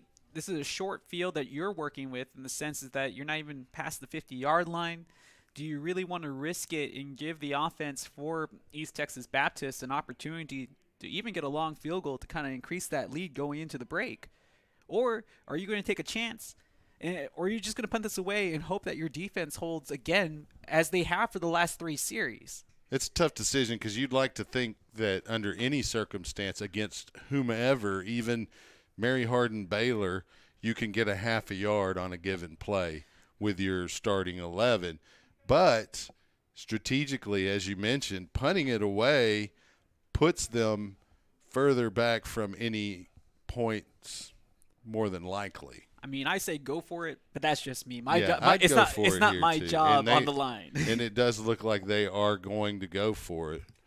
They're in a pistol formation. Travis Moore remains the quarterback. The running back is going to be Brandon Jennings, and Moore goes straight ahead, and Jennings gives him a little bit of a shove. Here on the near side, the referee looks like he's giving him the line to gain, but on the far side, it looks like he might be short, so they need to come together and decide where they're going to spot that football. Yeah, we're definitely going to Coach see the chains. Austin's pointing first down, but all of the Tigers from East Texas Baptist are pointing first down for themselves. It is a first down, Pirates. Gutsy play call. They barely executed it, but they got it done. Like I said, you got to believe you can get a half a yard under that circumstance, and the Pirates put trust in that offensive line to get some kind of push. And while it wasn't what you would want necessarily, it was enough. But now it's all about clock management. Only one timeout, and the clock is still ticking, and they have to get points off of this drive. Gilpin with Jennings to his right will flip it into the flat to Huerta, and he'll get ridden out of bounds, which will stop the clock at the Pirate 42. Minimal gain, 41 seconds. You wonder how big those 9 seconds that they lost that they didn't get back is going to play a factor here at the end of this first half. Well, you have your all-purpose yardage play leader on the field in Austin Costilleja. I'm sure the Tigers are well aware of that as well. Gilpin takes a snap, and he's flushed to his right, and he's going to get tripped up before he can get out of bounds by number 55 of the Tigers, and that is Jacamian Carr. Yeah, I mean, not a lot of players can run step for step with Gilpin, but you saw him get That's a caught big from linebacker behind. running pretty fast out there. So Jennings will remain the running back for Landry Gilpin, and looks like Coach Austin may be content to let this clock burn out. Yeah, you We're hate to down see this, though, just because they did so well to convert on that fourth down, but now just going to go ahead and take it into the half. Well, it's a 13-10 score, and we'll take a break here at halftime. Make sure you stay tuned for the second half here on SHN Sports. I'm Chuck Cracy. For Justin Simmons, Mickey Holden, and Rich Hensley. We'll be right back after halftime.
Welcome back to Georgetown, Texas, where it's halftime. The Pirates trail the East Texas Baptist University Tigers by a score of 13-10. We're about 5 minutes away from the second half. Want to mention our sponsors and thank them for the support they provide to Southwestern University Pirate football. Sponsors are Antioch Georgetown, Chapel Realty Group, Roger Chapel, Chick-fil-A, Chisholm Trail Pediatrics, CJ's Catering, Hewlett Chevrolet Buick Volkswagen, Double Dave's Pizza, Eagles Wings Home Services, First Texas Bank, Gary Brown CPA, Georgetown Commercial Properties, Georgetown Shirt Company, Georgetown Title, Groove Line Productions, HEB, Hello Georgetown, John F. Lewis CPA, Mighty Fine, Minutemen Press, Waterboy Graphics, Primerica Financial Solutions with Derek McGill, Rawson Champion CPAs, Rudy's, St. David's Georgetown Hospital, Schlotsky's, Sheraton Austin Georgetown Hotel and Conference Center, Stephanie Featherstone State Farm, Upstream Investment Partner Scott Olson, Whataburger, and Wolf Ranch. Justin, let's talk about the stats that we, both the Pirates and what stands out to you in the first half from the stat sheet. Let's pose it that way. Well, right now it's rushing yards. Southwestern, obviously, with Gilpin going down and out of this game for a little while, having to rely on Gomez at quarterback, and then because of that, that really made it dependent on Jaquarian Martin, as it was kind of his show. If you look at the total rush yards, it's 146 to 54 in comparison to the Pirates and the Tigers. That's the one that's really stood out. And then you look at the passing yards offensively, it's the Tigers who are dominating in that category because of Yauman. And the way, again, we talked about his quick release. They've been calling some really good plays offensively, and they had early on the Pirates defense kind of guessing with their offensive play call. That has shorn up, but you're looking at 161 passing yards for the Tigers to 40 yards passing total for Southwestern. And if Yauman would fine-tune his precision, that yardage total would be much higher. But mainly his wide receivers need to help him out. That's true, too. Yauman probably had one ball thrown behind a receiver so far in this game. A couple of tall ones, but they were able to get hands on it, so you're right. But there was some that were dropped. Any receiver coach will tell you that if the ball hits you in the hands, you better bring it in. And if you don't, guess what? You'll be doing push-ups or pop-ups or whatever the punishment is for receivers on that team. Exactly. And the big thing is here is time of possession. Both teams are pretty much even, 15-41 for the Southwestern, 14-19 for the Tigers. So that means that both defenses should be at around the same stamina level come ready this second half. I want to look at the fourth down efficiency. The Pirates have gone for it twice in this game, and they have converted it twice on fourth down. The lone time that East Texas Baptist has gone for it on fourth down, they did not convert, but they have converted 50% of their third downs, as opposed to Southwestern, who has only 1 for 7 on third down. Well, that's a big stat there that could affect the second half of this game, because I'll expect to see some third down situations on both sides of the ball. And hopefully for the Pirates, those are third and short situations, which increase the efficiency by a great deal. Yeah, stat-wise, they're saying that each time each team has been to the red zone, they have scored. So 1 for 1 in Southwestern, 2 for 2 for East Texas. So that's telling me, if you get to the red zone, more than likely that team is going to score. Yauman, he has 162 yards passing, 2 TDs, 1 interception. Kraft came into the game for, again, some unknown reason. Right. And even if it was for a different look, he didn't show much. He went 1 for 3 with -1 yard passing. He did run the ball a couple of times for 26 yards, but that was about it, a gain of 18. As for your Pirates, Gilpin, 5 for 6 for 25 yards passing. Gomez, 3 for 5 for 15 yards with 1 INT. Rushing, Gilpin still leads the lot. He has 75 yards rushing off of 4 attempts, but Jaquarian Martin, Jaquan Marion, 11 attempts, 63 yards. His longest run has been 23 yards. Of course, the big 74-yard TD from Gilpin to start off the scoring for the Pirates, the bulk of his yardage in this game. Huerta, 4 catches for 17 yards. Marion, again, doing it from the backfield, 3 catches for 18 yards. So Garcia ready to kick off to open the second half for the Tigers. Back deep to receive Eli Norris with Austin Costilleja. had a couple of decent returns here in the first half. Have the Pirates. The kick is going to be fielded by Norris at the 6. He follows Costilla up the left hash over the 20-25, spins over the 30 to about the 33, where he's going to be dropped by number 7, Jamarcus Stewart, for the Tigers. And the Pirates, 1st and 10. Here we go. Down 3. We'll see who comes out of this 500 in conference or 1-3, which is 25. 250. So Gilpin will come out at quarterback with Jaquan Marion at the running back. He'll have 2 receivers on either side of the formation. Those receivers are Ethan Powell, Huerta, Castilleja, and Collins. They'll fake a pitch to Huerta coming on the jet sweep, drop straight back, throw it down the middle. It's intercepted by the Tigers at the 40. Return over midfield at the 45, and Castilleja will trip up the returner on that interception. That's number 28, the free safety, Kenneth Bradley. Well, we did mention last week that Gilpin is coming off of a career game, but he also did have some picks in that game, and he threw an untimely one there, clearly over the field where it was right to the defender. I'm wondering if there was miscommunication. He didn't see him. One of the two. So 14:40 remaining here, and it'll be the first drive for the Tigers of the second half. Yauman remains the running back. Lister, the running back behind Yauman, the quarterback. There's the snap. They'll fake to Lister. Drops straight back, deep down the middle. Pass is complete to Tariq Gray, who will get tackled. Or check that. That wasn't Tariq Gray. That was Caleb O'Brien on the reception down to the 4-yard line. Eli Norris there on the stop along with Peyton Vaughn. But it's 1st and goal for the Tigers just like that. And that's what Yauman can do for you. Quick release, accurate throw on a bullet. And O'Brien, he just has that pull-away speed. He was able to get an extra gear and really leave the defense in its dust. So 1st and goal from the 4. And as we just mentioned, 2 for 2 in the red zone on scoring opportunities thus far for East Texas. Knoll, the running back behind Yauman. They fake a pitch to Knoll, and Yauman runs to his right. He's going to be cut down right around the 1-yard line by the Pirates' number 11, Peyton Ludeman. They're going to mark him, looks like, at about the 1.5, maybe 2-yard line. But it was Blaine Corkin who was there for the initial hit. That would be his 4th tackle on the night now, solo-wise. 2nd and goal here. Can the Pirate defense bow its neck and get a stop here inside the 5? Heavy formation from the Tigers. Knoll, the running back, gets the handoff, and he's going to try to cut up at the corner and spin his way in for the score. And he is successful. It is now a 19-10 lead for – oh, take that back. There's a flag down right where the cut was made by Shane Knoll. Well, it was a late flag, so it makes me think that it could be coming after the play counted as a score. Or it was tough to get the flag out of your pocket sometimes. They're going to have just a discussion. Like sometimes you got to find that mask at a particular store, and it's just not where you think it is. So. I totally understand. But it looked like it was clearly a touchdown unless they're going to call the hold on the outside.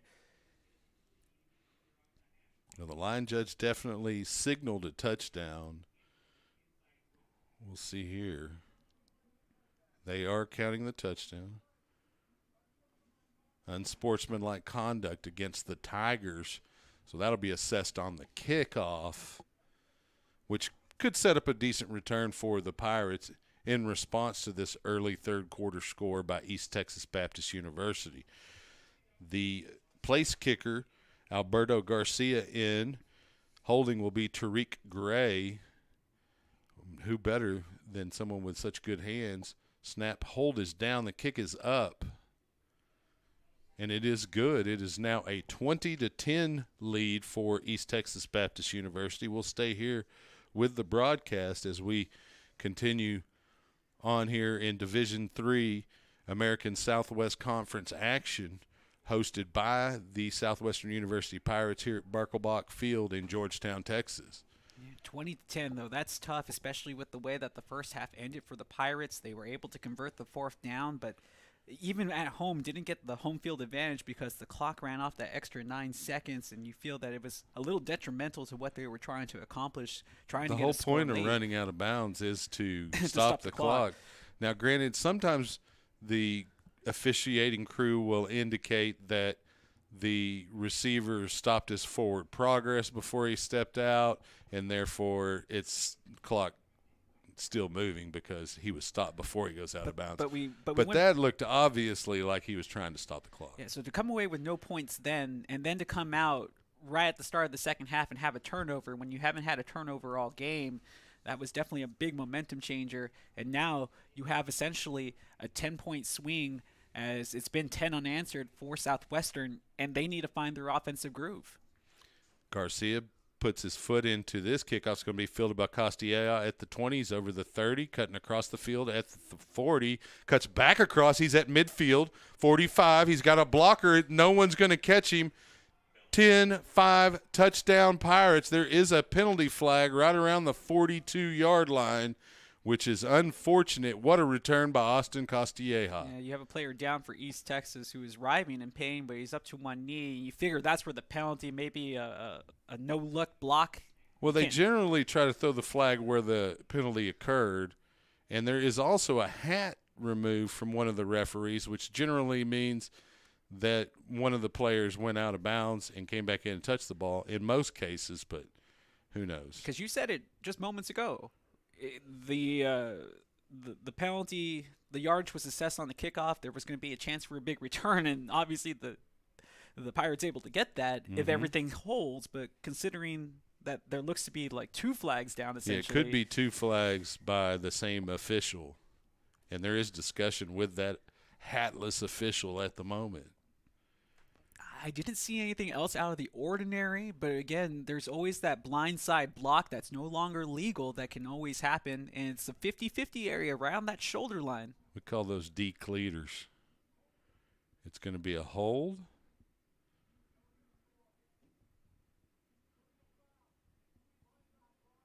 And a cut below the legs against. They're going to offset the penalties. That's And touchdown. the touchdown will count for the Pirates.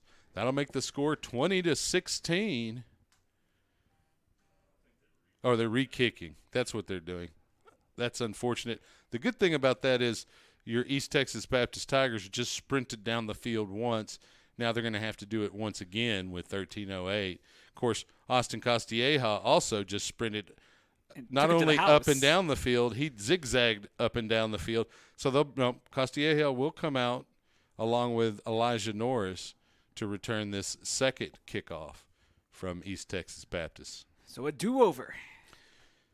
Yeah, not a big fan of do-overs, especially when it takes points off the board for the Pirates. But I am a fan of deja vu when it works out well. yes, we'll see if they kick it towards Costilleja or if they're going to try Eli Norris here, which is, pick your poison there. Both good returners. And we already saw Norris make a terrific play defensively. And they do kick it towards Costilleja. He'll field it around the 22, carries up over the 30, cuts out at the 40, and he's going to be tackled by number 28, Kenneth Bradley, right around the 38-yard line of the Pirates. It'll be first down and 10 Pirates with 13:03 remaining here in the third. Yeah, Bradley had a straight line to the ball carrier and made a good open field tackle after the big play was had last time, or at least the initial kick before the penalties offset and has redo. But now it's going to be up to Gilpin to shake off that interception that he threw last time out and see if he can get this offense going in a positive direction. Marion to his right. There's the snap. He'll hand to Marion, rather. Marion will break outside and pick up about 3 yards over the 40 to about the 41, where he's ridden out of bounds by a couple of Tigers. It's going to bring up second down. Pirates will look like they will huddle here, at least momentarily. The line in formation, but Gilpin comes in from the sideline with the play. They break the huddle. Second and about 8. Jaquan Marion to Gilpin's right, two receivers either side of the formation. There's the snap. Gilpin moves to his right, pitches out to Marion. Marion picks up a block on the edge, but good pursuit by East Texas Baptist, number 41, flowing to the play as they strung it out well. Cade Stevenson getting the stop. I was really surprised by Stevenson. They looked like they were dropping into a zone coverage, but as soon as he saw the run play on, he just sprinted and took away the angle. And right now, Southwestern a little too one-dimensional offensively as they are crowding the box, and they are not respecting any passing game right now, are the Tigers. The loss on the play makes it 3rd and 10. Gilpin with Marion to his left. He'll take a snap and run straight ahead. 45. He'll pick up the first down over midfield into Tiger territory at the 49. He has that deceptive speed, Gilpin does. It doesn't look like he would be that fast. He's not exactly a big kid, but he definitely looks quick. like a deer. You know, you look at a deer when they're running, you don't realize how fast they're actually moving. He's very smooth with his fluid. movements. Yes. To his left, Jaquan Marion. He has 3 receivers also on that side of the formation, one here on the near side. Gilpin has to go up for the snap and will hand to Marion coming this way. And Marion will pick up 3 yards behind right tackle to the 46, where he stopped by number 55 of the Tigers, Jacamian Carr. It's hard for me to say because I know how difficult it can be, but the center's going to have to do a little bit better with those direct snaps. That last little half second that it took to get the ball down to make that handoff was the difference between a 5-yard gain and a 2-yard gain. Details are important. Marion to the left of Gilpin. Gilpin in a shotgun, takes the snap, fakes to Marion, drops straight back, spins his way to the left. He's deep. He's trying to get to the edge, turns his shoulders, and hits Ethan Powell. Is that a reception, or did he not be unable to hang on to it? Pass intended for Powell on the edge. That would have been enough for a first down. It's going to stop the clock with 10:58, but it's now 3rd and about 7.5, 8 yards. And this is not where you want to be if you're Southwestern. 3rd and long. We just saw what they did last time on 3rd and long. It was a quarterback draw. I don't think that's going to fool this Tiger defense this time. It might be 2-down territory here. Jaquan Marion to the left of Gilpin, 2 receivers either side of the formation. Gilpin looks over the defense, calls out his cadence, takes the snap, drops straight back. He's being pressured. Runs forward for a couple more yards to the 36-yard line. First down, Pirates. Just wow. Houdini by Landry Gilpin. That was not supposed to be a design draw play, but he just made a play. That's what playmakers do. Well, he got skinny in that little crease, and then he leaned one way. All the defenders leaned and moved that direction. Then he cut back the other way and was able to pick up enough for the first down. A little crazy like Hurst action right there. Well, if you've got it, use it. And Landry Gilpin does definitely have the feet to be able to move the ball. Pirates with a first down here on the 36-yard line of the Tigers. Jaquan Marion to the right of Landry Gilpin. 2 receivers on either side of the formation. Gilpin hands to Marion, and big surge from the Tiger defense to drop Marion for a loss, led by Joey Johnson. Yeah, on the last 3 first downs now, the Pirates have decided to run on it, and just keeping track of the numbers, the defensive coordinator sending the outside blitz, and taking away any angles to get out of the pocket. Well, that's a loss of 5 yards. That's the biggest loss on any of those plays. But you do have to keep the Tiger defense honest. You can't just let the secondary drop out and assume that you're just going to throw the football. Receivers to the wide side of the formation for Landry Gilpin. On his right, Jaquan Marion as well. He'll take the snap, roll that direction. Looking downfield, tucks it to run. Looking still downfield, flips it on the sideline, intended for number – who was that? 30.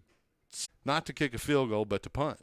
Yeah, that first down play where they were stopped and pushed back for 5 yards basically set the tone for the rest of that 4 series of downs. And now you would like to think that the fake punt is still in play, but you really don't want to give up any more points without responding at this juncture of the game.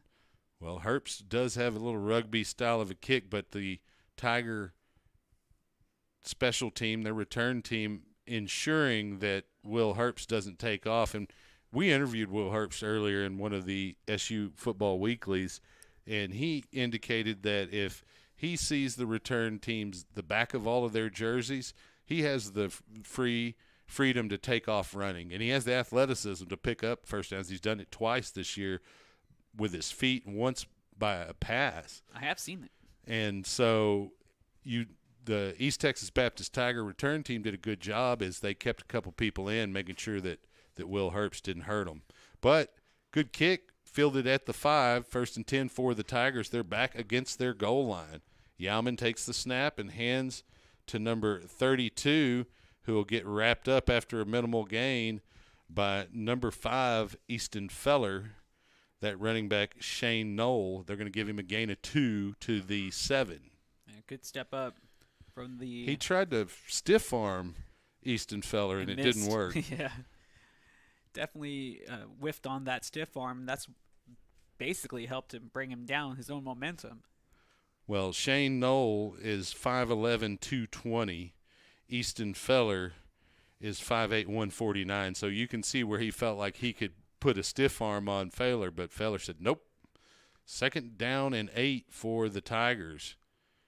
Knoll remains the running back, and we're going to have a stoppage. Timeout, East Texas Baptist, with the clock still moving for some reason, but it was about 8:26 when the timeout was called, and it's still running. They finally stop it. We'll take a break here on SHN Sports, and we'll be right back.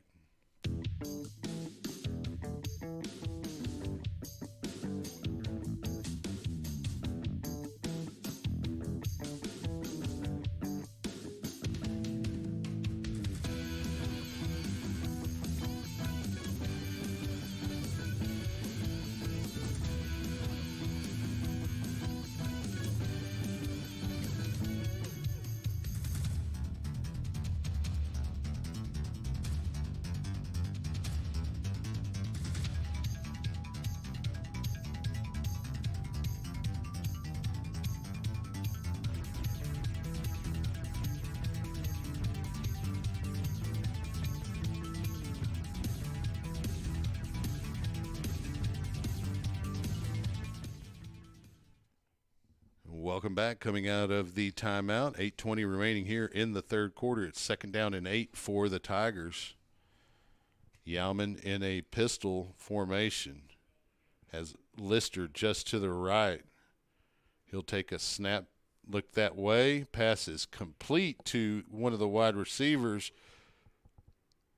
They're going to say it was incomplete. That'll stop the clock with 8:15. Good defense there from Elijah Norris. Also there defensively for the Pirates in the area, number 8, Jay Hanna. Or check that, that's number 9, rather, Patrick Nicholas. I was saying, why would Jay Hanna, a defensive end, be in the secondary? Well, that's because it's not. Well, there is a lot of multiple use numbers for the Pirates where it can get a little confusing on the rosters, that's for sure. Yauman takes a snap, drops straight back. Here he's forced even further back into the end zone. He just airs it out to throw it away, avoid a sack and a safety. That'll stop the clock with 8:10 remaining, and it'll bring up 4th down, which, again, this is that area where you really miss J.J. Slack with his abilities in tight spaces to block kicks, get recoveries, and just get skinny and get through the line. Yeah, his big playability on special teams, he was already player of the week once in the ASC because of that. But great defense is showing there. Good pressure by the defensive line to force that throw out of play by Yauman. And so number 10 again, which I caution to be wary, Alec Child, he's listed as a quarterback, comes in to punt. He'll get a one-hopper and get the kick off, but it's going to take a Tiger roll to about the East Texas Baptist 44. We'll see where they spot it. They may move it to the 45, and that is where they're going to spot it for the Pirates to take back over with 7:57. Well, that could have been detrimental as it was a short snap that he ended up having to scoop off the turf, but it did take that roll, and it ended up being a pretty lengthy punt, all things considered. But this is a short field for the Pirates offense to work with. They've been a little run heavy. They definitely have been the benefactor of some Landry Gilpin magic as he's gotten them out of trouble a couple of times on 3rd and long.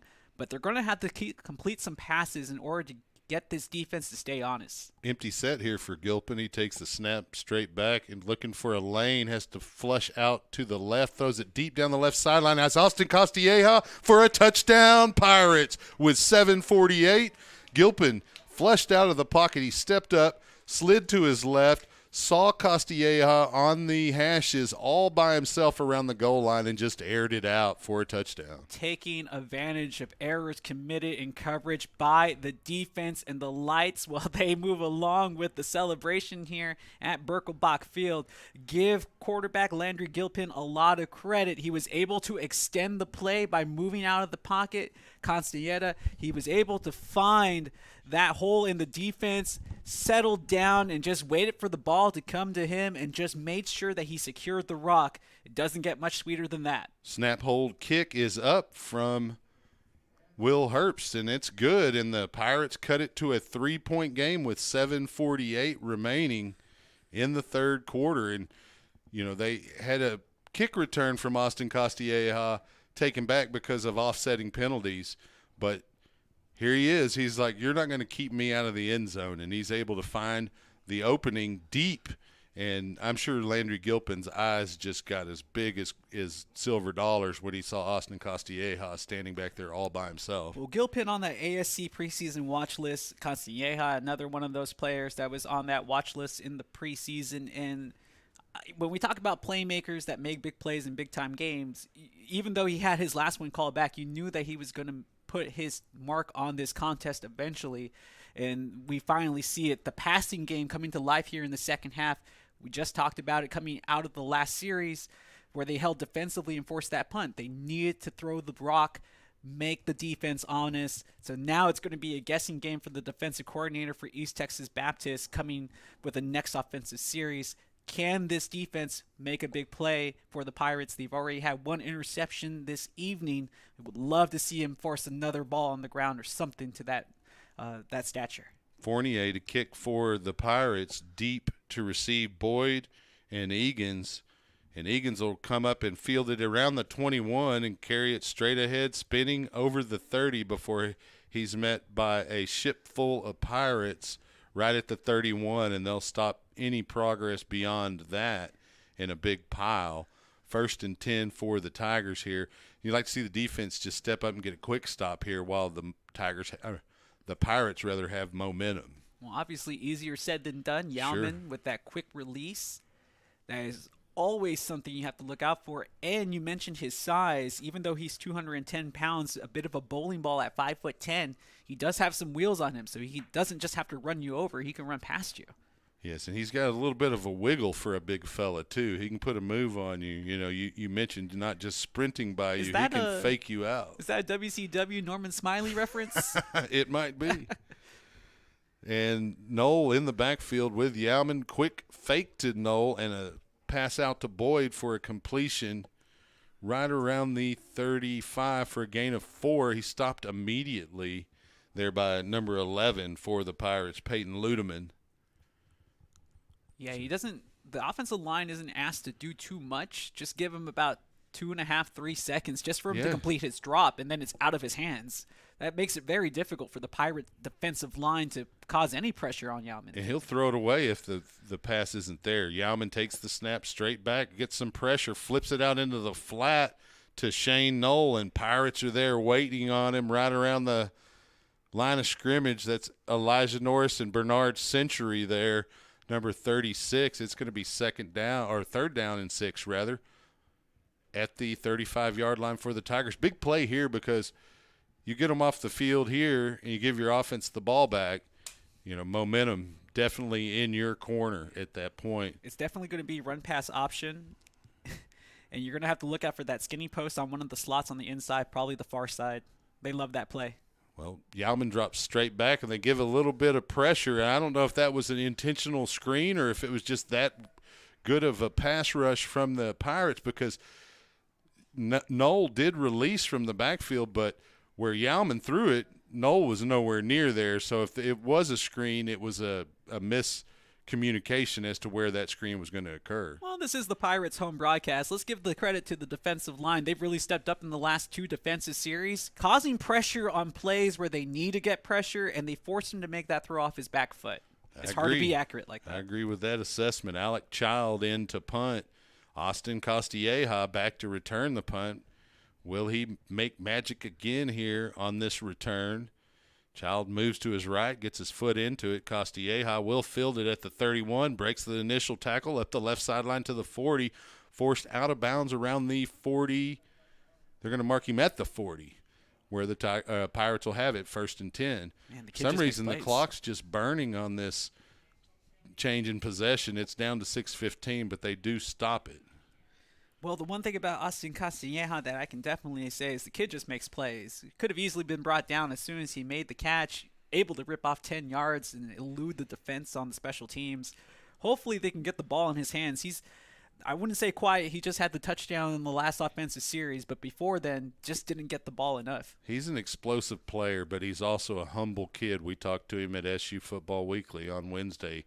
Gilpin fakes to Oken, or check that. That's Gianni Taisigi, and he'll pull that fake and carry Gilpin will to the 45-yard line where he's tackled, gain of 5. I like the way that Taisigi plays, though. At 5'6", he gets lost in between the big monsters on the offensive line. He has big play capability, and even going against Mary Hardin Baylor, I remember him knocking over some kids on his runs. And he's also not afraid to pick up a blitz to assist his quarterback Gilpin or whomever may be back there. And, you know, like you mentioned, he may be slight of stature, but he certainly plays with a much bigger heart than his body would indicate. So we'll stay here as we have a timeout on the field with 6:05. We do currently have right now a player down, though, for East Texas Baptist that's getting some medical attention. And like we say, any ball game, you know, we don't want to see anybody hurt. We want everybody to come away healthy, but do understand that it is a physical sport and injuries do occur. But right now, well, and as we mentioned earlier, you don't even have to be hit for a major injury to occur.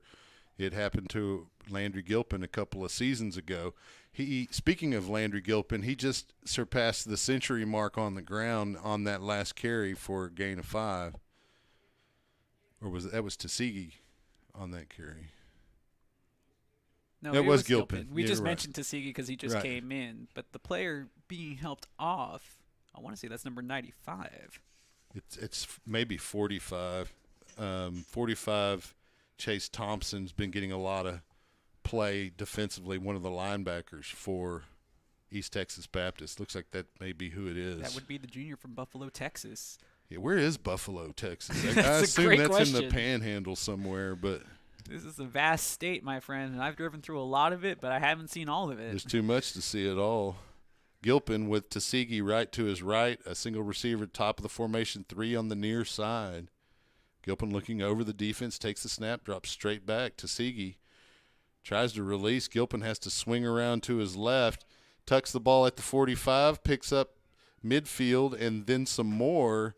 He'll step out at the Tiger 43-yard line. Another first down for the Pirates with 5:41 left. And I love that from Landry Gilpin. Like we mentioned before, I know he's not Roger the Dodger, wears the same number, but he has that move, that little spin that buys him some extra time, and he was looking downfield the whole way. He gets a block by, guess who? Tuskegee, who springs him loose for the first down. Nicely executed by this Pirates offense. And Tuskegee will stay to the left of Gilpin, 2 receivers either side of the formation. They'll fake to Gianni Tuskegee, and Gilpin will move to his left and lose a couple of yards there. The Tigers sniffed that one out. Yeah, that was well read by the defense, and so far it's been really done well by the Pirates offense as they have kept the Tigers defense guessing as to what they're going to do, but eventually all teams are going to guess right. That's correct. But now with 2nd and long, how much of that yardage are you going to try to get back on this play, especially considering that you're near midfield? Well, it's 2nd and 13 now. Gianni Taisegwe just to the right of Landry Gilpin. Ethan Powell, the top of the formation, 3 receivers on the near side. Gilpin flips it out to Taisegwe, and he drops it. He kind of spun around. It's almost like the pass arrived a little earlier than he expected. That's on Gilpin, my man. We can say that. He threw it behind him. Taisegwe was trying to make an adjustment and make a football play. And, look, Landry Magic is Landry Magic, but every now and then you're going to say abracadabra and the rabbit's not going to come out of the hat. Right. It happens. You're right. 3rd down and 13 for Southwestern University. Taisegwe will remain to the right of Landry Gilpin, 2 receivers either side of the formation. Blitz looks like is on. Yeah, I was going to say, looks like there'll be some pressure coming from the Tigers. Gilpin steps up in the pocket, rolls to his right, looking downfield, airs it out.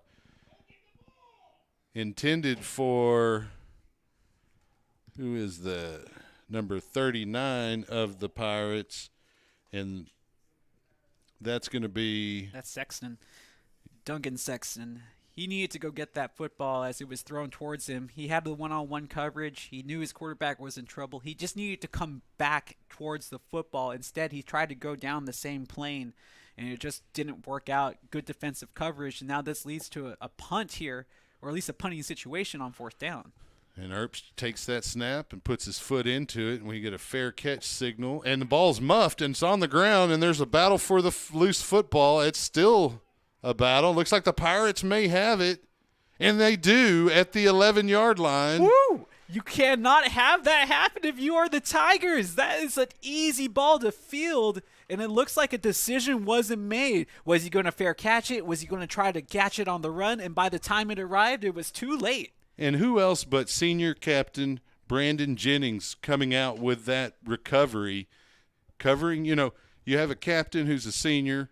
He's a running back. He plays here and there at that position. Sparingly, yes. Right. But he is still out there leading on special teams. They're making a play, giving the Pirates an opportunity on a 1st and 10 from the 11 of the Tigers. And what an untimely turnover, as the Pirates have done well in the red zone tonight. They have scored on their last time that they were down there. So Gilpin will have Taisegwe beside him. He'll take a snap and fake to his left, roll back to his right, throw it down to the corner of the end zone, intended for Travis Moore, incomplete. But we have a flag in the backfield, and that's typically where a hold will be, and that is the signal. And so the Pirates move backwards instead, as long as it's accepted by East Texas Baptist, which you would expect they would with the ball on the 11. That'll make it 1st and 20. The ball should be on the 21-yard line. Yeah, that's another thing that you can point out.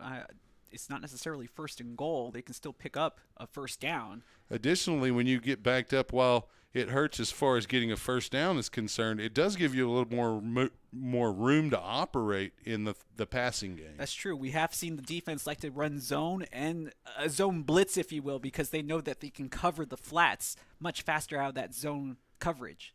So Gilpin will have Jaquan Marion to his left, 2 receivers on either side of the formation. He'll take the snap. He'll hand to Marion. Marion will bounce it to the left, cut up at the 20, down to the 15, where he's going to be wrapped up by number 29 of the Tigers, that Joey Johnson, getting the stop. But right there, most of the yardage from the penalty, at least 7 yards of it gained back by Marion, 2nd down. Good play call. Even better blocking up front. Josh Taylor getting the pancake blocking. You can see his defender was not happy about it, with a little extracurricular activity afterward.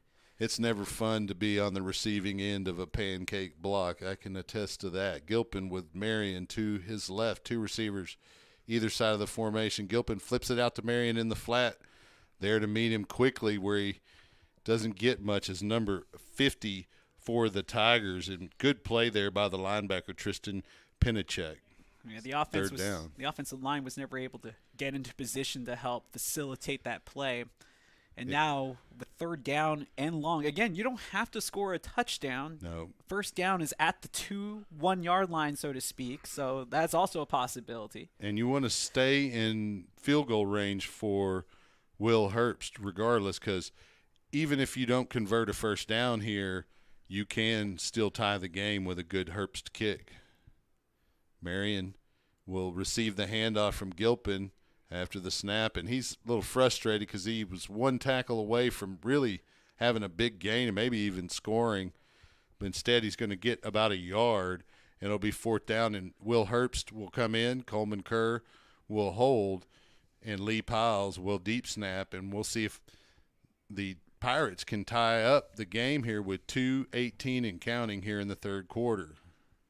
I have to admit, though, Chuck, I would have liked to have seen them gone for it, just because the defense has been holding this offense pretty well and making them work with a long field. Snap, hold, kick is up, and Herbst misses it to the left. And, you know, you look a little prophetic now that the field goal was missed. I would still have kicked the field goal personally just to get the score tied. Oh, I definitely see where he was getting at, and you stated the point that I think that Coach Austin was seeing too. Is like, hey, we're down here. More than likely, he makes the kick. We tie up this ball game, and then we can worry about taking the lead. And 3 points is not insurmountable. You just know that now you need a field goal or a touchdown as opposed to just being able to. Well, actually, no. You can still tie it up right. if worse comes to worse. If you can hold them, but you just want to get something out of that fumble recovery on the prior punt. Exactly, and when they already had success in the red zone earlier, you hate to see them come away with no points. Yalman takes the snap, will hand to Lister coming this way. Lister gets the edge. He cuts up 25 to the 30, where Blaine Corkin will bring him down right at the 31-yard line. It'll be a first down for the Tigers. And that's a pretty good way to start your drive if you're East Texas Baptist. Yeah. I mean, that's what I expect, though, now, especially since they haven't been able to really get it done in the air on the last two offensive series, is that they're going to probably try to keep it on the ground a little bit more and then lull the Pirates into that false sense of security and then come back to their plays like this trips formation up top. They like to go to the skinny post. So Yalman takes the snap, looking the way at the trips. Instead, he's going to release it to Lister, who will spin and avoid a tackle from Peyton Vaughn at the 35, and he'll gain the 30. Looks like they're going to give him the 38-yard line. Bernard Century and number 11, Peyton Ludeman, there to make sure he gets no further. You know, it's so tough for an offensive coordinator because you want to keep on using what works, but then you don't want to give too much away, so you feel inclined to have to change things up, but sometimes that isn't the right thing to do. And it's tough to find that balance within yourself of saying, like, should I just change it for the sake of changing it? Well, if you've ever called plays, you have to really get in a groove. And if you're not, it can be a little wonkety. Little cattywampus. Yeah, huh? Pass incomplete from Yalman to the intended receiver, DeCarlos Frazier, here on the near side in the flat. It's going to bring up third down. You know, we were talking about ACT tests for some reason during the halftime, so there's a free word for you right there, cattywampus. Yes. And as a play-by-play person, you're rather loquacious.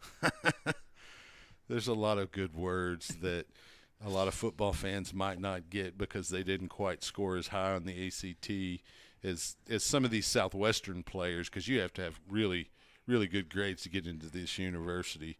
Yalman with Lister beside him. Yalman straight back, and there's a blitz from Bernard Century, and he'll get the sack.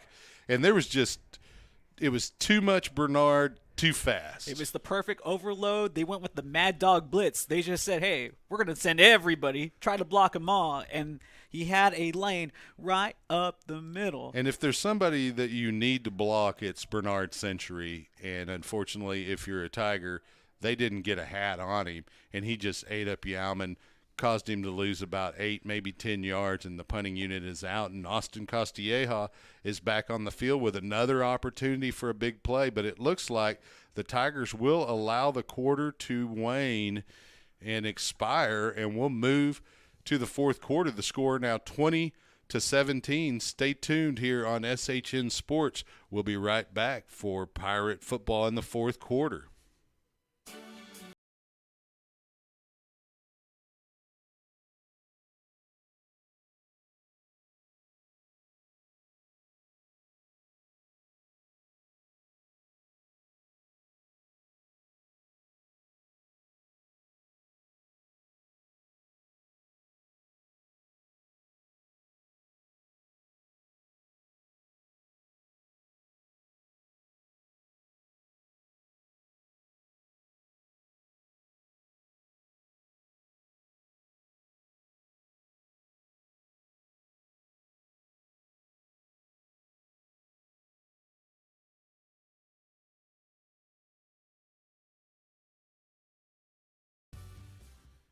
Welcome back as we open the fourth quarter.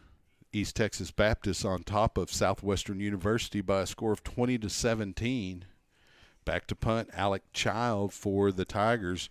Austin Castilleja back deep to receive the punt from Child for the Pirates. Child moves to his right, gets his foot into it. A nice punt. Castilleja moving backwards, fields it around the 28, runs up the near sideline to about the 31. A little bit of loving going on out there between the kick return team and the kick coverage team. A little extracurricular, a little closeness. But no call, which is good by the referees because it was honest hard work by both teams. Well, let's just commend the Pirate defense. They have been stellar here in the second half of play. They haven't really given up any points except for the turnover that led to points at the very onset of the third quarter. Other than that, it's been lights out by the Pirates D. Well, Gilpin will come out with Jaquan Marion to his left, two receivers either side of the formation. They'll hand to Marion after the snap, and he'll move to his right and carry up to about the 39. Pretty nice gain on first down there. It's going to be about 3 yards shy of the first down. Yeah, you wonder how big the missed field goal will play to the end of this the possible ending of this ball game. Considering that the Pirates are only down 3, does that affect Hurts' confidence if he's called upon for another field goal attempt coming down this opposite direction? Herbst is a pretty mellow, down-to-earth guy. I've met him a few times. I think he'll be fine. Marion to his left, two receivers either side of the formation for Landry Gilpin. He'll take the snap, hand to Marion straight ahead, who will pick his way forward and get near the first down, and then a lot of Tigers pushing him back, but the forward progress will give him a first down at the 43-yard line. Yeah, good run. And that's how he's been every time he's pretty much been given the opportunity here tonight. He loses very little yardage as a running back. He definitely, he may not gain 10, 12 yards a carry, but he's definitely picking up a few each time. Gilpin with an empty set drops straight back, has to roll to his left, has pressure, flings it towards, looks like that's Ethan Powell coming back to try to assist him. That's going to fall incomplete. Sam Mercado there on the coverage for the Tigers. It'll be 2nd and 10. The clock will stop with 13:38 remaining in the ball game. It's all about just keeping the drive alive right now as they try to pass midfield. This East Texas team had been on the field defensively quite a while in the first half. You wonder how quickly they recovered here as we're getting later into this ball game. They're young guys. They recovered more quickly than you or I might. But Jaquan Marion to the left of Landry Gilpin. 3 receivers here on the near side of the formation. Check that. That's Ocon, the running back, and he'll take the handoff straight ahead. Not anything there in terms of much to gain. They're defensively for the Tigers, number 90 on the stop. We'll credit that to Josh Reed. It's 3rd and 9, so they give Ocon a gain of 1. Well, you have wide receiver and Jeremiah Richardson in the game now in the slot. You wonder if maybe he might be one of those players that they can find underneath. Travis Moore also in the other slot. Gilpin takes the snap straight back. He's flushed, cuts into the middle of the pocket, and he breaks a tackle running to the sideline, looking downfield. He flips it downfield, and it hits Jeremiah Richardson, but he's unable to handle it and haul it in for a completion. And with 12:51 remaining in the fourth quarter, Will Herbst will come out to punt. Just call Landry Gilpin Houdini because, again, he shows you that he is an escape artist. He had 2 guys hanging on him. He went through 2 guys that were holding on to him by his shirt. He should have been pulled down for a sack, but we talked about Richardson. You have to make a play there after your quarterback has done so much to get open to make a throw. You got to make a play on that sideline. I know it's difficult, but you got to come up with it. Caleb Egan's back to receive the punt for the Tigers. Will Herbst moves to his left, gets his foot into it. Fair caught by Egan's at the 17-yard line, and it'll be Tiger football there. One of the positives here, other than that opening drive that they had where they had good field position, the Tigers' starting field position here in the second half has been deep in their own territory, primarily. Yeah, but this defense has stepped up well for the Right. Pirates here, especially in that fourth quarter. But you know how dangerous Yao Ming can be. He has that quick release. And the Pirates' defense and the defensive coordinator has done a terrific job to take away that skinny post that has been one of their keys to success in this game. Lister will line up right beside Yauman to his left. Yauman takes the snap, looks to his left, looking for Tariq Gray, but he was way out in front of him. Pass incomplete. There's one of those times where Yauman, though he releases the ball very quickly, sometimes his accuracy is a little off, and there was an example there. It's second down. Well, most importantly, the clock stops at 12:42 because my concern was that maybe that East Texas was going to come out, try to dwindle that clock down, and force the SU offense back onto the field to make some plays. Lister beside Yauman. Yauman fakes a draw and releases as he's coming near the line of scrimmage. Passes incomplete. And number 11 for the Pirates, Peyton Ludeman, doing his best officials imitation, indicating an incomplete pass probably 2 seconds before the official actually did. Interesting play call. As we saw that in the first half, you even mentioned it. He kind of did that fake, I'm going to do the QB dive, and then instead Just pull up and throw. We saw it from Chase Kraft when he got in the first half when they were trying to give a different look. Yeah. It didn't work out too well then, but we'll see how it goes from here on out with Yauman. 3rd and 10 for the Tigers. 12:35 remaining in the ball game. Yauman under center. We'll flip it out, double pass. Have a receiver open down the sideline. There's going to be a penalty flag, interference, and you really can't blame the Pirate defender, Eli Norris, for interfering because the receiver had a little bit of a step on him. He was closing ground. It was just a poor pass from the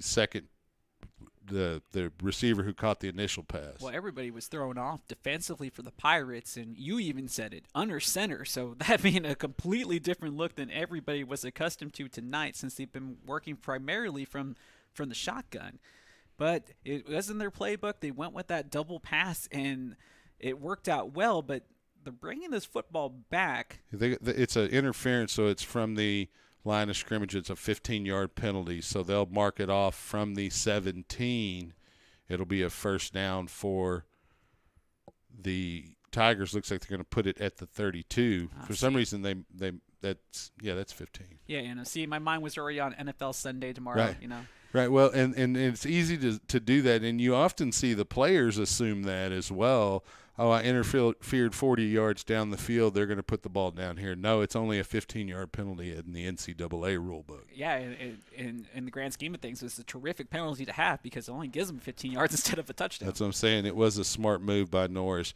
Fake to Lister, then Yauman follows Lister as a lead block, and he'll pick up a first down inside the 40 to about the 43 of the Tigers. So 12-22, first down and 10, East Texas Baptist, and they're starting to move a little bit here. Yeah, Yauman hasn't necessarily displayed the wheels too often in this game, but we do know when he does get out in space that he has some breakaway speed to pick up those big plays. And he had Lister right in front of him the whole run. Lister to his right now. Three receivers on the near side here. Yauman flips it out, complete to Lister almost, but Eli Norris there to make sure that he separates the ball from the receiver. Now that was a hit. Yes. And he did a good job of not leading with his helmet and utilizing his shoulder pad, although it looks like Lister is slow to get up. Oh, he made Lister pirouette after making contact. It was a tenacious hit, clean, Yes. but a great hit. Well read, just perfect timing, meeting the receiver as soon as he made contact with the ball. And we mentioned it before, it's a contact sport, but hopefully the player in Leicester is okay because we don't want to see anybody down. No. But if you're the Pirates, again, the defense stepping up and making a big play and just trying to leave enough time on the clock to allow the offense to get back onto the field and see if they can come back and win this game from behind. Well, they have 12 minutes and 4 seconds to accomplish all of what you just said, including getting a stop here. It's second down and 10 after the incompletion to Lister. The good additional thing about having an incompletion on the prior play is it does stop the clock. You don't have to burn your timeouts. And there's still plenty of time. You wouldn't burn one of those timeouts now, but you do need to get a stop. And if East Texas Baptist matriculates down the field slowly, they can burn a lot of clock and add to their lead. And so you want to avoid that if you're the Pirates. But it also does tell me that you've kind of won some battles against this offense because they started trying to utilize some of their trick plays to throw you off. And I understand that you will utilize those trick plays, but it's very unconventional. I feel that the Pirates defense has done a great job to force them into a situation that they don't want to be in. It may reveal some frustration, and that could be the case here. It's 2nd and 10 now. Ball on the Tiger 43. I'd like to see a couple of big plays here from the defense and allow the offense to get the ball back. They're certainly waiting for the ball. The offense spread along the bench here on the near side, getting instruction and drink as they wait to get back on the field. Yeah, no Lister now as he's out of this game for right now. And that's Knoll that Yauman will follow. And Bernard Century just comes up to the line of scrimmage and swallows up Yauman and drags him down. Loss of 2 on the play is going to bring up 3rd and 12. It's not an easy guy to bring down one-on-one, but that is a huge play behind the line of scrimmage. Second time that he's been able to break through the plane and bring the quarterback down for a loss. Let's see if they can hold him here on 3rd and long. Bernard Century, a bit of a playmaker at times for the Pirates, and he showed it there on that play. 11:30 and counting here on 3rd and 12. And the stands are going crazy now. Shane Knoll beside Yauman in the backfield. Yauman drops straight back. He gets pressured. Passes complete to number 6 at the 45. That's Caleb O'Brien. He's going to be stopped shy. Make that the midfield mark that he's stopped at. So it's shy of the line needed by about 3 yards. It's 4th down. Decision time for East Texas Baptist. Do they bring out a punting unit or do they go for it here on at midfield and potentially give the Pirates a short field? Looks like they're going to bring in the punter. They're definitely going to just try to get the defense to jump offside. Yauman's still in the game, but he took a big shot just moments ago on that last completion. He's looking to the sideline. There may be a pooch punt here, and that's what it is. Yauman pooches it down the field, and it takes a Tiger roll inside the 10 and will be downed at the 3-yard line. Make it the 2. Make it the 2 with 10:26. So the Pirates have 98 yards to pay dirt. Plenty of time, but is now the time to pull out a big play or is now the time to move it down slowly and put yourself in a position to either tie or win this game late? Well, we've already seen trick plays utilized by East Texas Baptist. I know that there's trick plays in Coach Austin's playbook for the Pirates. Will they have to resort to it? I'm not sure. Will we get some more Landry magic? I think so. But they're going to have to do well in order to see a fantastic finish. Gilpin with Jaquan Marion in the backfield looking over the defense. Takes the snap, flips it out into the flat. It's almost intercepted, and that would have been a pick 6. The East Texas Baptist safety, looks like that's number 28, was sitting on that route, Kenneth Bradley, and the coverage man and the receiver all collided with the ball. And fortunately for the Pirates, it fell incomplete, 2nd down. Yeah, Gilpin almost gave the ball game away right there on an interception. That would have been an easy pick 6. Marion remains the running back with Gilpin. Gilpin moves to his right, then back to the left, throws it away towards Cam Collins, who makes a reception but out of bounds. It would have been enough for the 1st down, but Gilpin was really just trying to get rid of that football so he could avoid a safety. It's 3rd down now. Big moment here because clock stopped 10:15. If you can't get a 1st down here, you're going to rely on Will Herbst to clear it out of there with his back against the goal line. No, especially after the defense had been on the field for about 9 plays because of the penalty. That drive extended offensively for East Texas just moments ago. So Marion will remain the running back. There's 2 receivers on either side of the formation for Landry Gilpin. He'll take the snap, fake looked like he's going to go forward and flip it out to Marion, and Marion could not hang on to it. He likely would have gotten at least 4 or 5 yards. A good move might have got him the first down, but he didn't catch it. So regardless, the punt team comes out with 10-11 remaining in the game. Yeah, interesting play call. It looks like they were just trying to get some breathing room away from the end zone more than trying to pick up the first down. Again, the defense has been doing well here later in the game, but now they have to be a little tired after their extended visit on the field last time out. Herp's heels are right against that back out of bounds line of the end zone. There's the snap. He's able to get a nice kickoff. It's going to bounce around the 38, bounce laterally, and be downed by Peyton Ludeman in Pirate territory at about the 40. And we have an injured Pirate down as well, right near where the kick landed. That's Jackson Reese on the ground. Yeah, he was in the middle of a block and then got pushed down to the turf. And sometimes it's hitting the turf that's more detrimental than actually getting hit by another player. An end-over-end kick, it wasn't a whole lot of air underneath it, and it took a somewhat of a Pirate bounce, but the defense is definitely going to have its work cut out for them.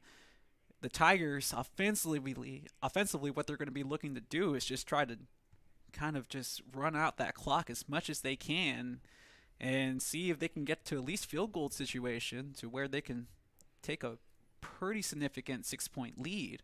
But still only up by 3. Pirates are in striking distance, but they need another defensive stop here.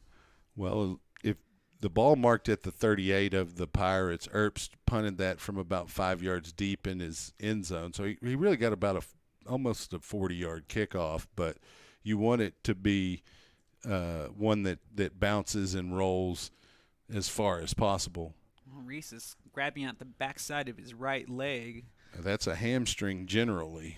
Well, I'm not a doctor, so I can't make that assessment, but I did spend the night at the Holiday Inn one time. Well, I have pulled that particular muscle, and it hurts. Hand off to Shane Knoll coming back the other way, and he's up over the 30 before he's cut down by number 5 of the Pirates, Easton Feller. Almost a first down, gain of 9. They're going to mark him at the 29-yard line. That was a big play there, and the one thing you can ill afford is to give up more than 3 points here if you're the Pirate defense. Yeah, the goal is to hold them to a field goal. If not, just get the ball back outright.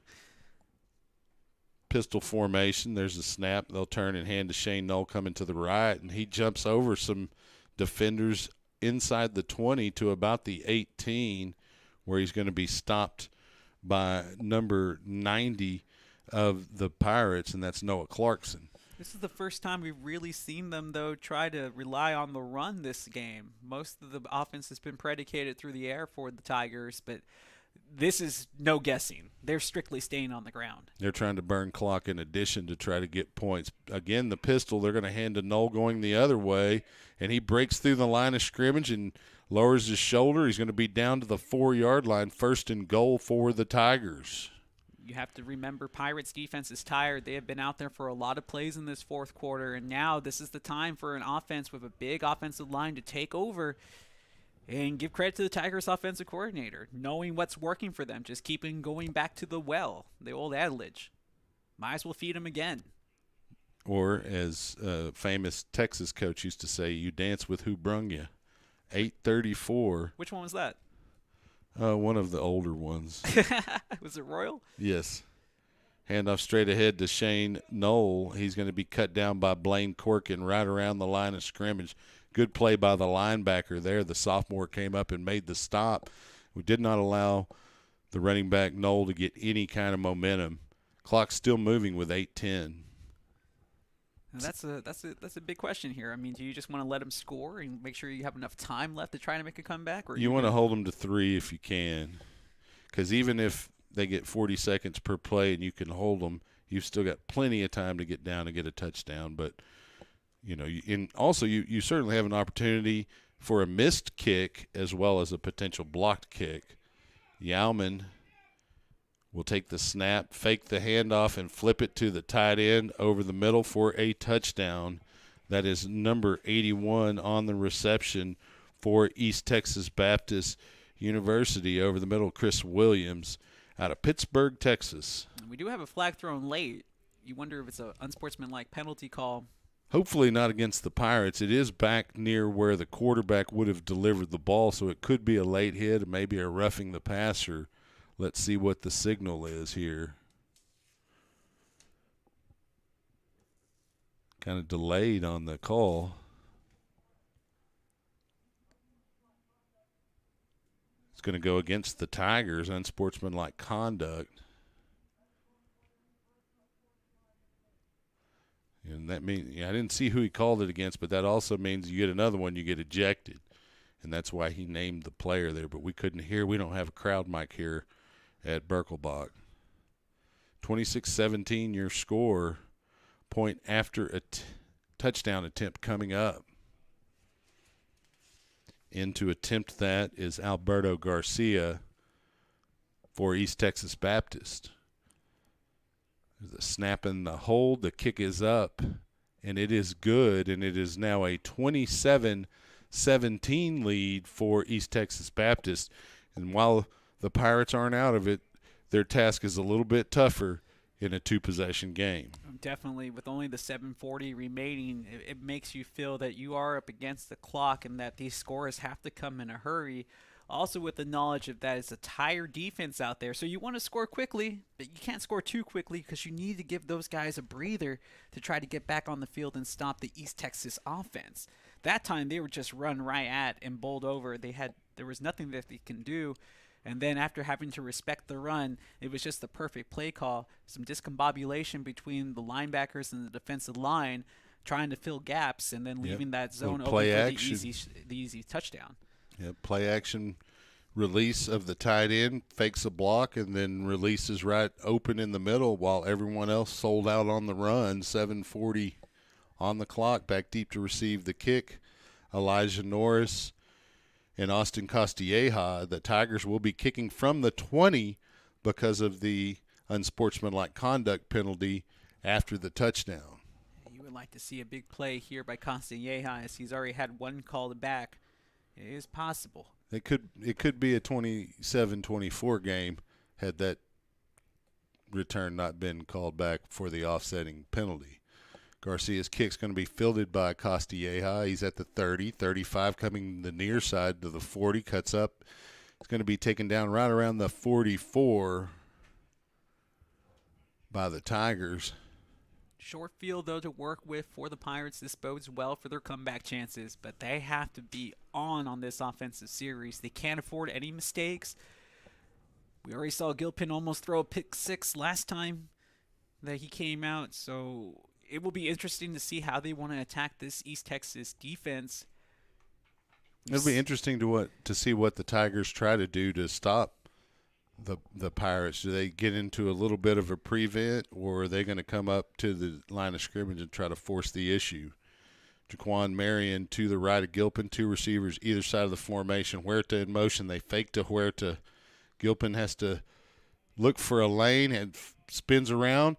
Pass complete to Huerta at the 45-40, and he's inside the 40 to the 37 of the Tigers. Nice broken play, but they fake to Huerta, and then they find him sitting in the zone downfield. Talk about grace under fire. Gilpin had nowhere to go.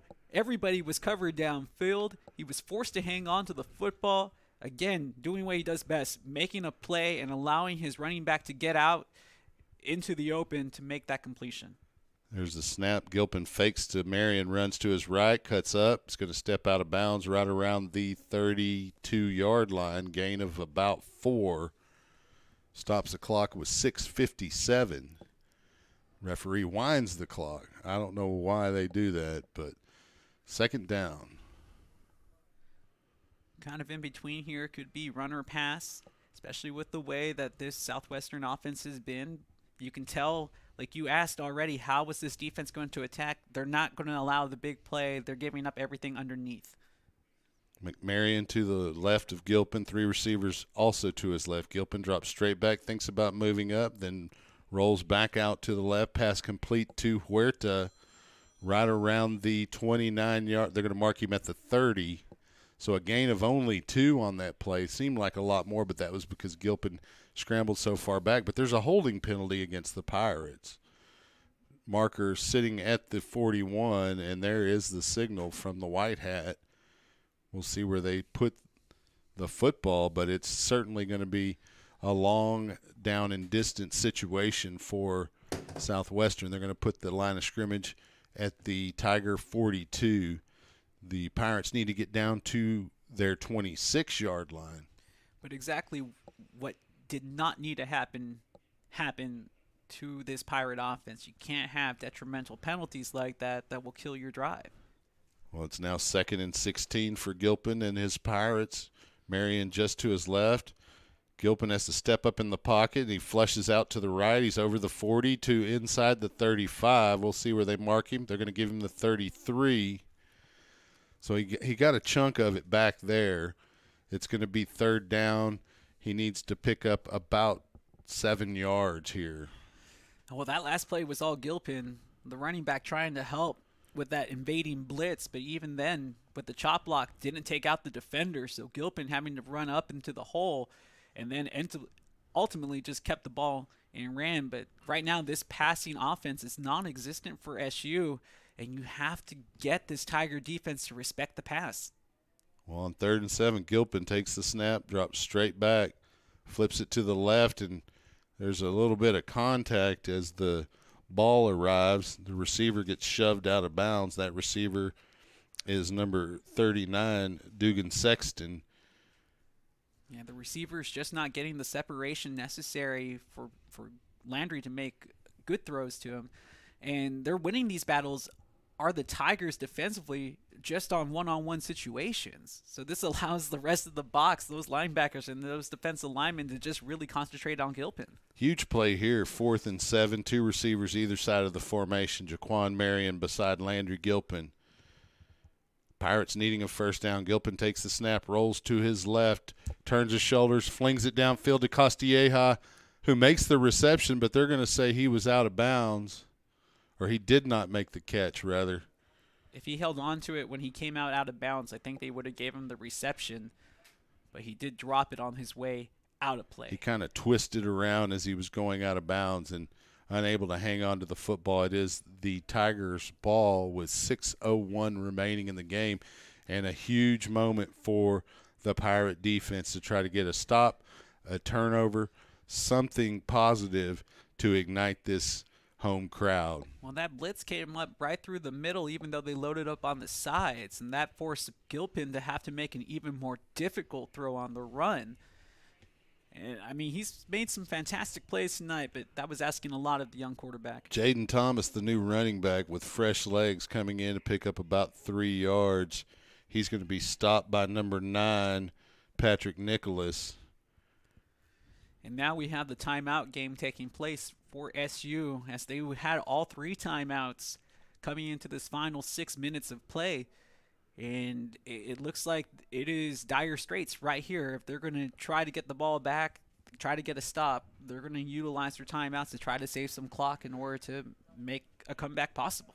And just in base defense versus the base Tiger offense, the Pirates haven't been quite as successful stopping the run as you would like. And in this situation, with the fresh legs of a new running back, you hope that the defense can do their job, but at the same time, you may be calling plays that are geared towards selling out against the run, and we'll see what happens here on 2nd and about 6 yards.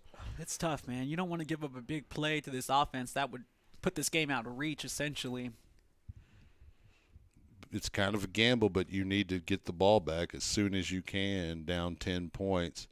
Yauman has number 31, Jaden Thomas, behind him in a pistol formation. 2 receivers top of the formation, 1 here on the near side. They'll hand to Thomas on the right side, and Blaine Corkin along with number 5, Easton Feller, there to make the stop with no gain. Man, Corkin reminded me of the old school linebacker Zach Taylor with that 54. He is just everywhere here tonight, in on some big plays.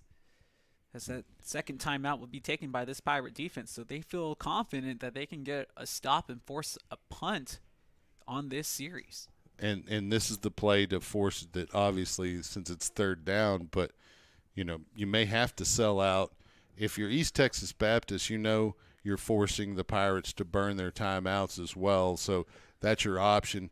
Do you try to pick up the first down here? Do you try to force them to burn another timeout? It's an interesting choice. Actually, I can tell you exactly what you do if you're East You Texas. try to get the first down. Yeah, just get the first even down. if you have to throw it, I believe that you do that. But they've been running the ball very heavily since they extended the lead to 10 points. Exactly. Even if you don't get the first down, you still are up by 10. It's a two-possession game. You can afford to have a mistake, but you don't want to have a turnover and give the Pirates easy field position to work with. So Jaden Thomas in the backfield with Yauman in a pistol formation. There's an H-back here on the near side, two receivers on the near side as well, a single wide out to the left. They'll bring Thomas right beside Yauman.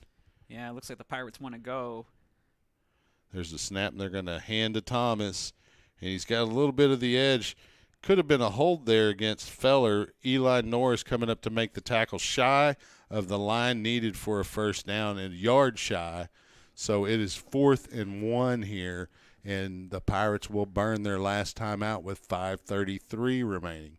Wow, the East Texas Baptist could put it away if they decide to convert for the first down. You look at the stats from the first half. That's a big gamble, though. I mean, I know it's 1 yard, and I mentioned earlier when the Pirates went for it on 4th and a half yard that you got to believe that you can get a half yard, and you got to think the Tigers believe they can get a yard here. Well, it kind of comes back to the Pirates when their defense was really clicking, and we mentioned before Hurst had missed that kick, I would have liked to have seen them go for it. Mm-hmm. And I think this is a similar situation here because the East Texas Baptist defense has already shown, besides Landry Gilpin making a play off of a broken play, they're not giving up anything deep. So the big play really shouldn't be an issue.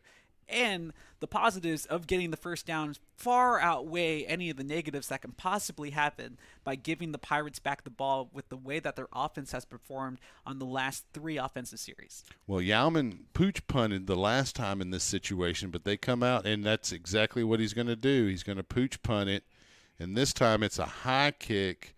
It's going to land out of bounds around the 33-yard line of the Pirates, so they'll have the ball 1st and 10 with 5:26 remaining. You don't have a lot of time, but you have enough time here. And, of course, you get a score, whether it's a field goal or a touchdown. You'd be looking for a Charlie Fournier onside kick unless they bring in Will Herbst to do the honors. That's what it's going to take, though. First touchdown is the most important thing now. You might even take the field goal depending on how much time is left in the game when you're down there. Marion beside Gilpin, 3 receivers top of the formation. Ethan Powell here on the near side. Gilpin looking to his right as he rolls that way, throws deep down the left sideline, is tipped in the air, incomplete. Looked like that was Cam Collins, who was the intended receiver, bounced off his fingertips. There were a couple of Tiger defenders there as well with an opportunity for the ball. The clock stops at 5:19, second down. That's the best thing you can say about that play. No turnover and the clock stops. So Gilpin looks over the defense. Jaquan Marion to his right, 3 receivers top of the formation. Gilpin avoids a sack, rolls to his right, fires a ball a little bit too hard for Cam Collins to handle, and he gets hit as soon as the ball arrives. Incomplete on that play, 5:14 on the clock, third down. It's a little difficult to fire it in there, especially on the run. But Gilpin putting it in a catchable area. But again, asking your wide receiver to make a that's going to leave a play. mark Yeah. wherever it touches you. Gilpin will move Marion from his right side to his left. In the formation, take the snap straight back, rolls to his left, turns his shoulders and gets it to Powell, who is unable to bring it in. The pass a little bit low, but Powell laid out for it and looked like he had his hands on it, but it's now 4th and 10 for the Pirates with 5:07 remaining. Yeah, unfortunately, you got to make a play if it hits your hands, especially as a wide receiver late in this game. Quarterback got a great block by Marion, who gave him some extra time to make that throw and extend, but no can do. 4th and got to figure it out here. Yep. Pirates will be going for it here on 4th and 10. Marion to the right of Gilpin, 3 receivers on that side of the formation. Gilpin fakes to Marion, drops it back, flips it out in the flat to Marion. Marion runs down the sideline. He's going to be stopped shy of the line needed, forced out of bounds at the 43-yard line, and that'll be where East Texas Baptist takes back over possession of the football with 5:02 remaining. Yeah, at this juncture of the game, you would have liked to have seen him take a shot downfield and just try to see if his wide receiver could make a play on the ball. Or get an interference call or something, hold or something. But Pirate defense back out on the field, and now you're going to need a play from your defensive side of the ball. The Tigers likely going to continue to run the football. If that's the case, you need to be ripping at it defensively. Yeah, with only 5:02 left, I mean, this is the Tigers' games to lose. All they have to do is keep possession of the football, and they should be celebrating a victory all the way back to Marshall. Jaden Thomas in the pistol formation behind Yauman. Yauman takes the snap, turns, hands to Thomas. He carries it straight ahead for a gain of about 2. Blaine Corkin on the stop, along with Noah Clarkson and Nick Hackett. They're going to give him 3 yards to the 40, 2nd and 7.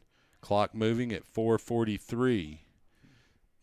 Play clock at 23 seconds and counting. Yeah, expect them to use all of it. The Tigers also have 2 timeouts, so they can allow it to get all the way to about 1 second before it expires and call timeout too if they don't want to lose any yardage.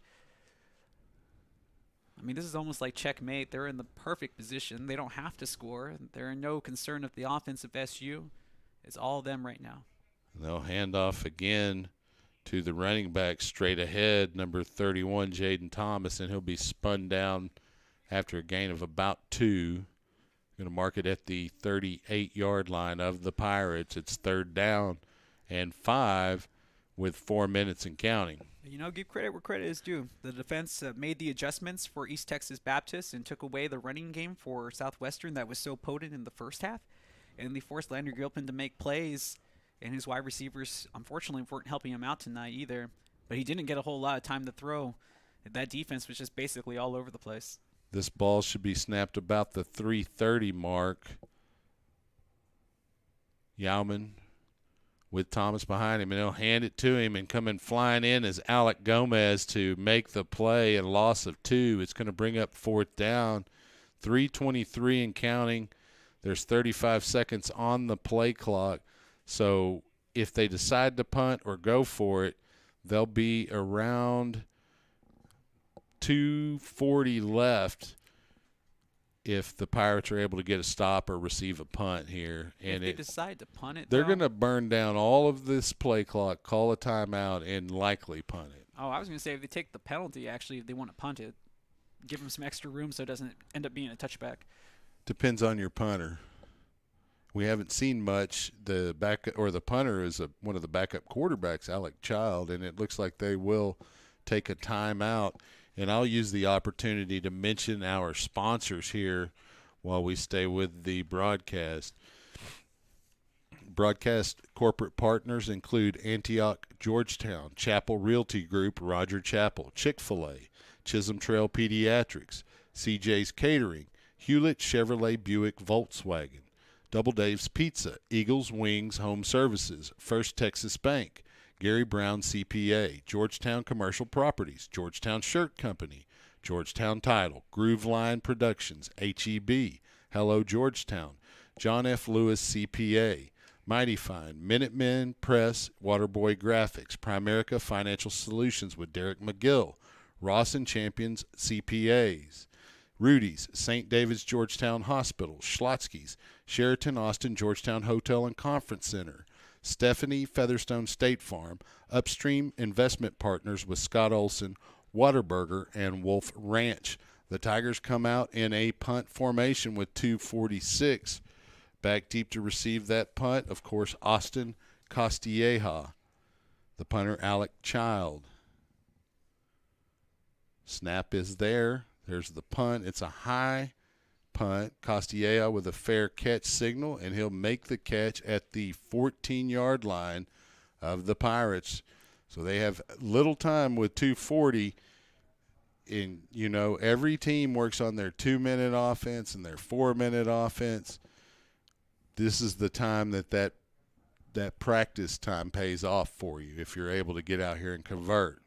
Well, I was going to say, if you have been holding on to that trick play in your back pocket, this is the time to unleash it if you're the Pirates. Not out of it. It's not over till it's over, right? That's right.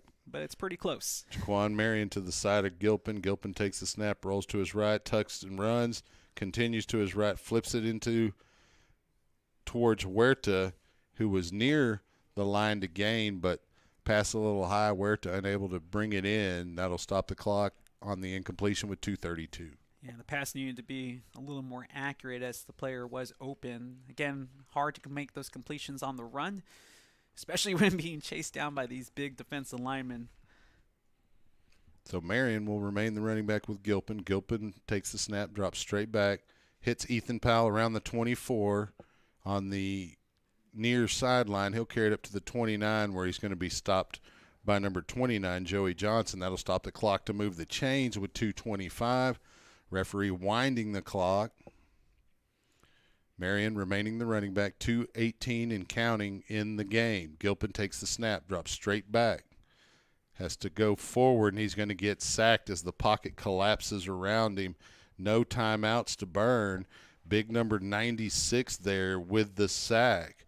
DeQuaylen Jenkins out of Crowley, Texas. Yeah. 6'2", 225. That's a pure coverage sack as nobody was open, and the offensive line couldn't hold him off any longer. So Gilpin takes the snap here on 2nd and 10.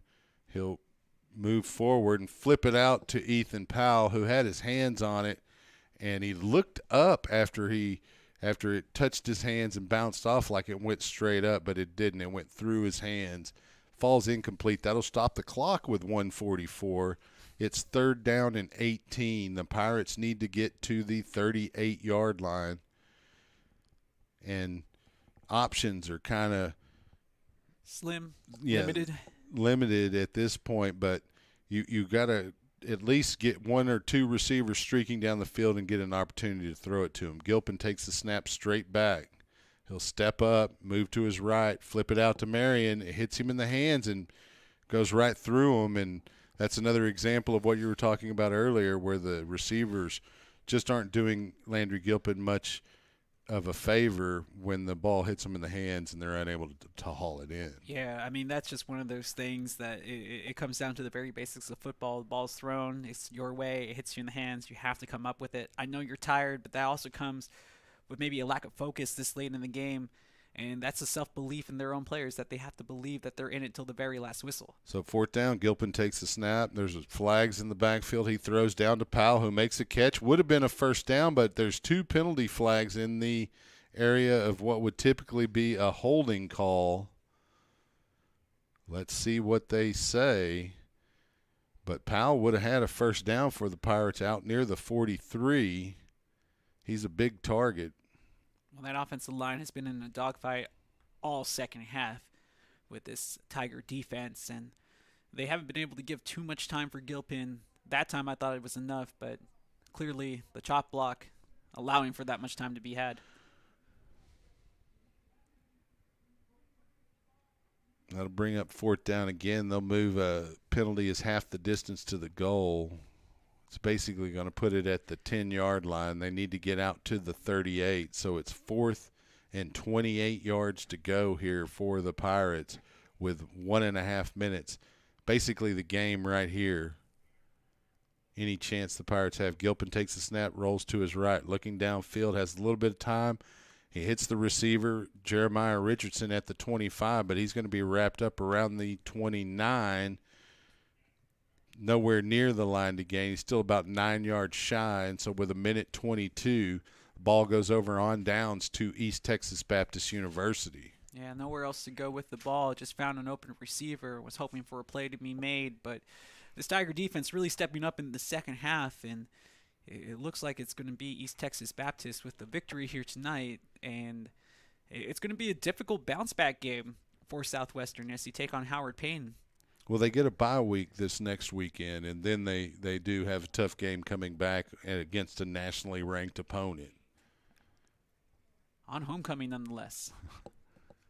Will that be enough to motivate SU and maybe that break kind of heal up during the bye week. Yalman takes a knee on first down, and they'll move the line of scrimmage back about 5 yards, clock moving at 1:08. Yeah, they're in their version of everybody's favorite formation. If you're the winning team, the victory formation. Yeah, it's not one you want to see at your home field unless that is your offense out there setting up and taking a knee. Unfortunately, the Pirates have dropped another game here, another conference game, and one that they had their opportunities in, ending up down 27-17. The ball is loose. The center snapped it, just basically rolled it back to Yalman. He didn't get his hand on it, but they're alertly to cover it. Jaden Thomas, number 31, that'll move the line of scrimmage to the 41. About 28 seconds left here on the clock. Truly a game in two halves. That defense for East Texas just stepped it up in the second half. And they won't need to even run another play, and that'll be the ball game. It'll be 27-17, your final here tonight, as the Tigers come in and get a win over the Southwestern University Pirates here at Birkelbach Stadium in Georgetown, Texas. Justin, we'll see if Coach Austin is able to make his way up here for a post-game interview.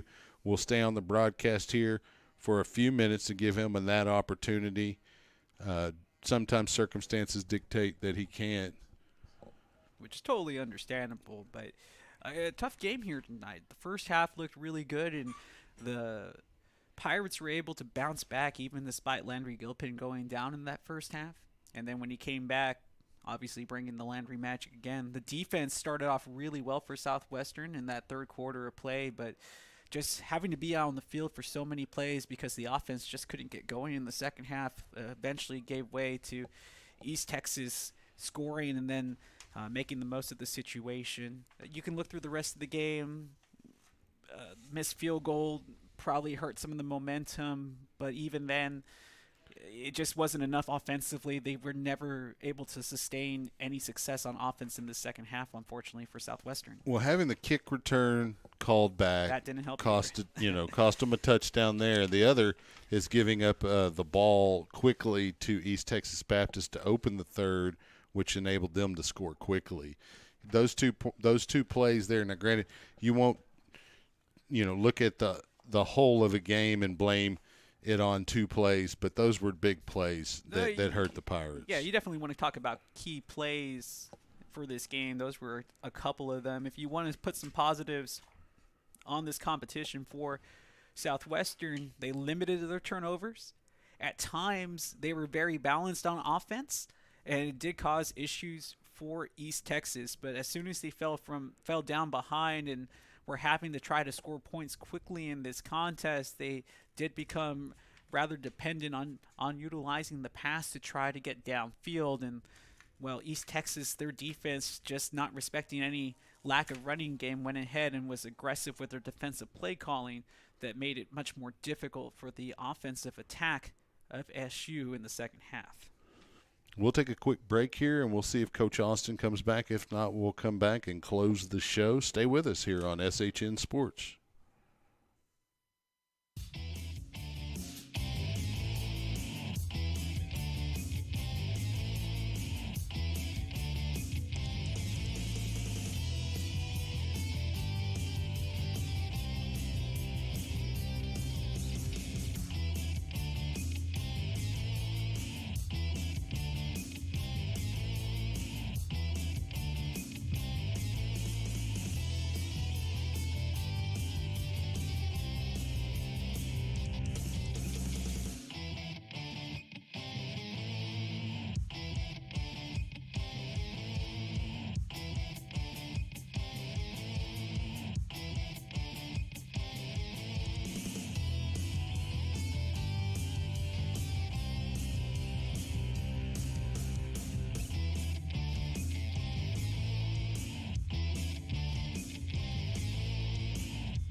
Welcome back to Georgetown, Texas, where the East Texas Baptist University Tigers were able to defeat the Southwestern University Pirates by a score of 27-17.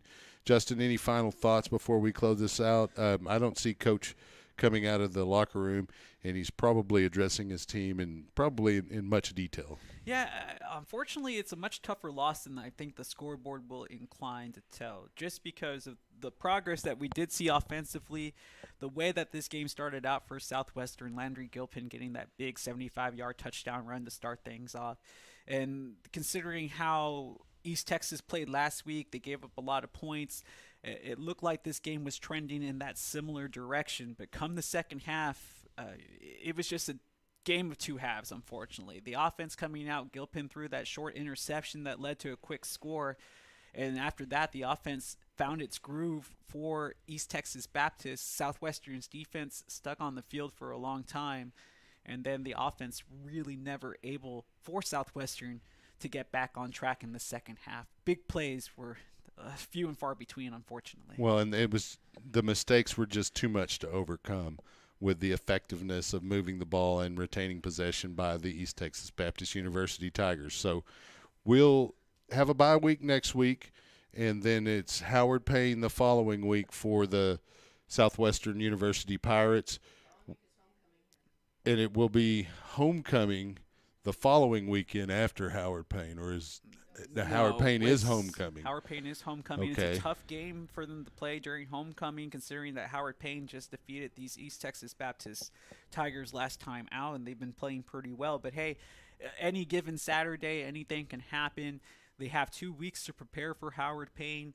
And I would expect that Coach Austin and his staff come up with some razzle-dazzle, as well as just kind of work on the little things. Try to limit the penalties, the holding calls, the illegal blocks, and try to play some more disciplined football coming down the stretch.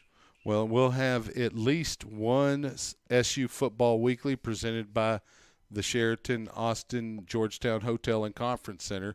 We may not this week because of the bye. I'll check with Coach to confirm. Check on Wednesday. That may be the case. We may get to have a show to talk about this game in a little more detail than we typically would on SU Football Weekly. But want to thank everyone for tuning in tonight. We ask that you tune in to our next broadcast. For Justin Simmons, Mickey Holden, Rich Hensley, and my brother John Cracy, our statistician, I'm Chuck Cracy. Thank you for tuning in to Pirate Football here on SHN Sports. We'll see you next time.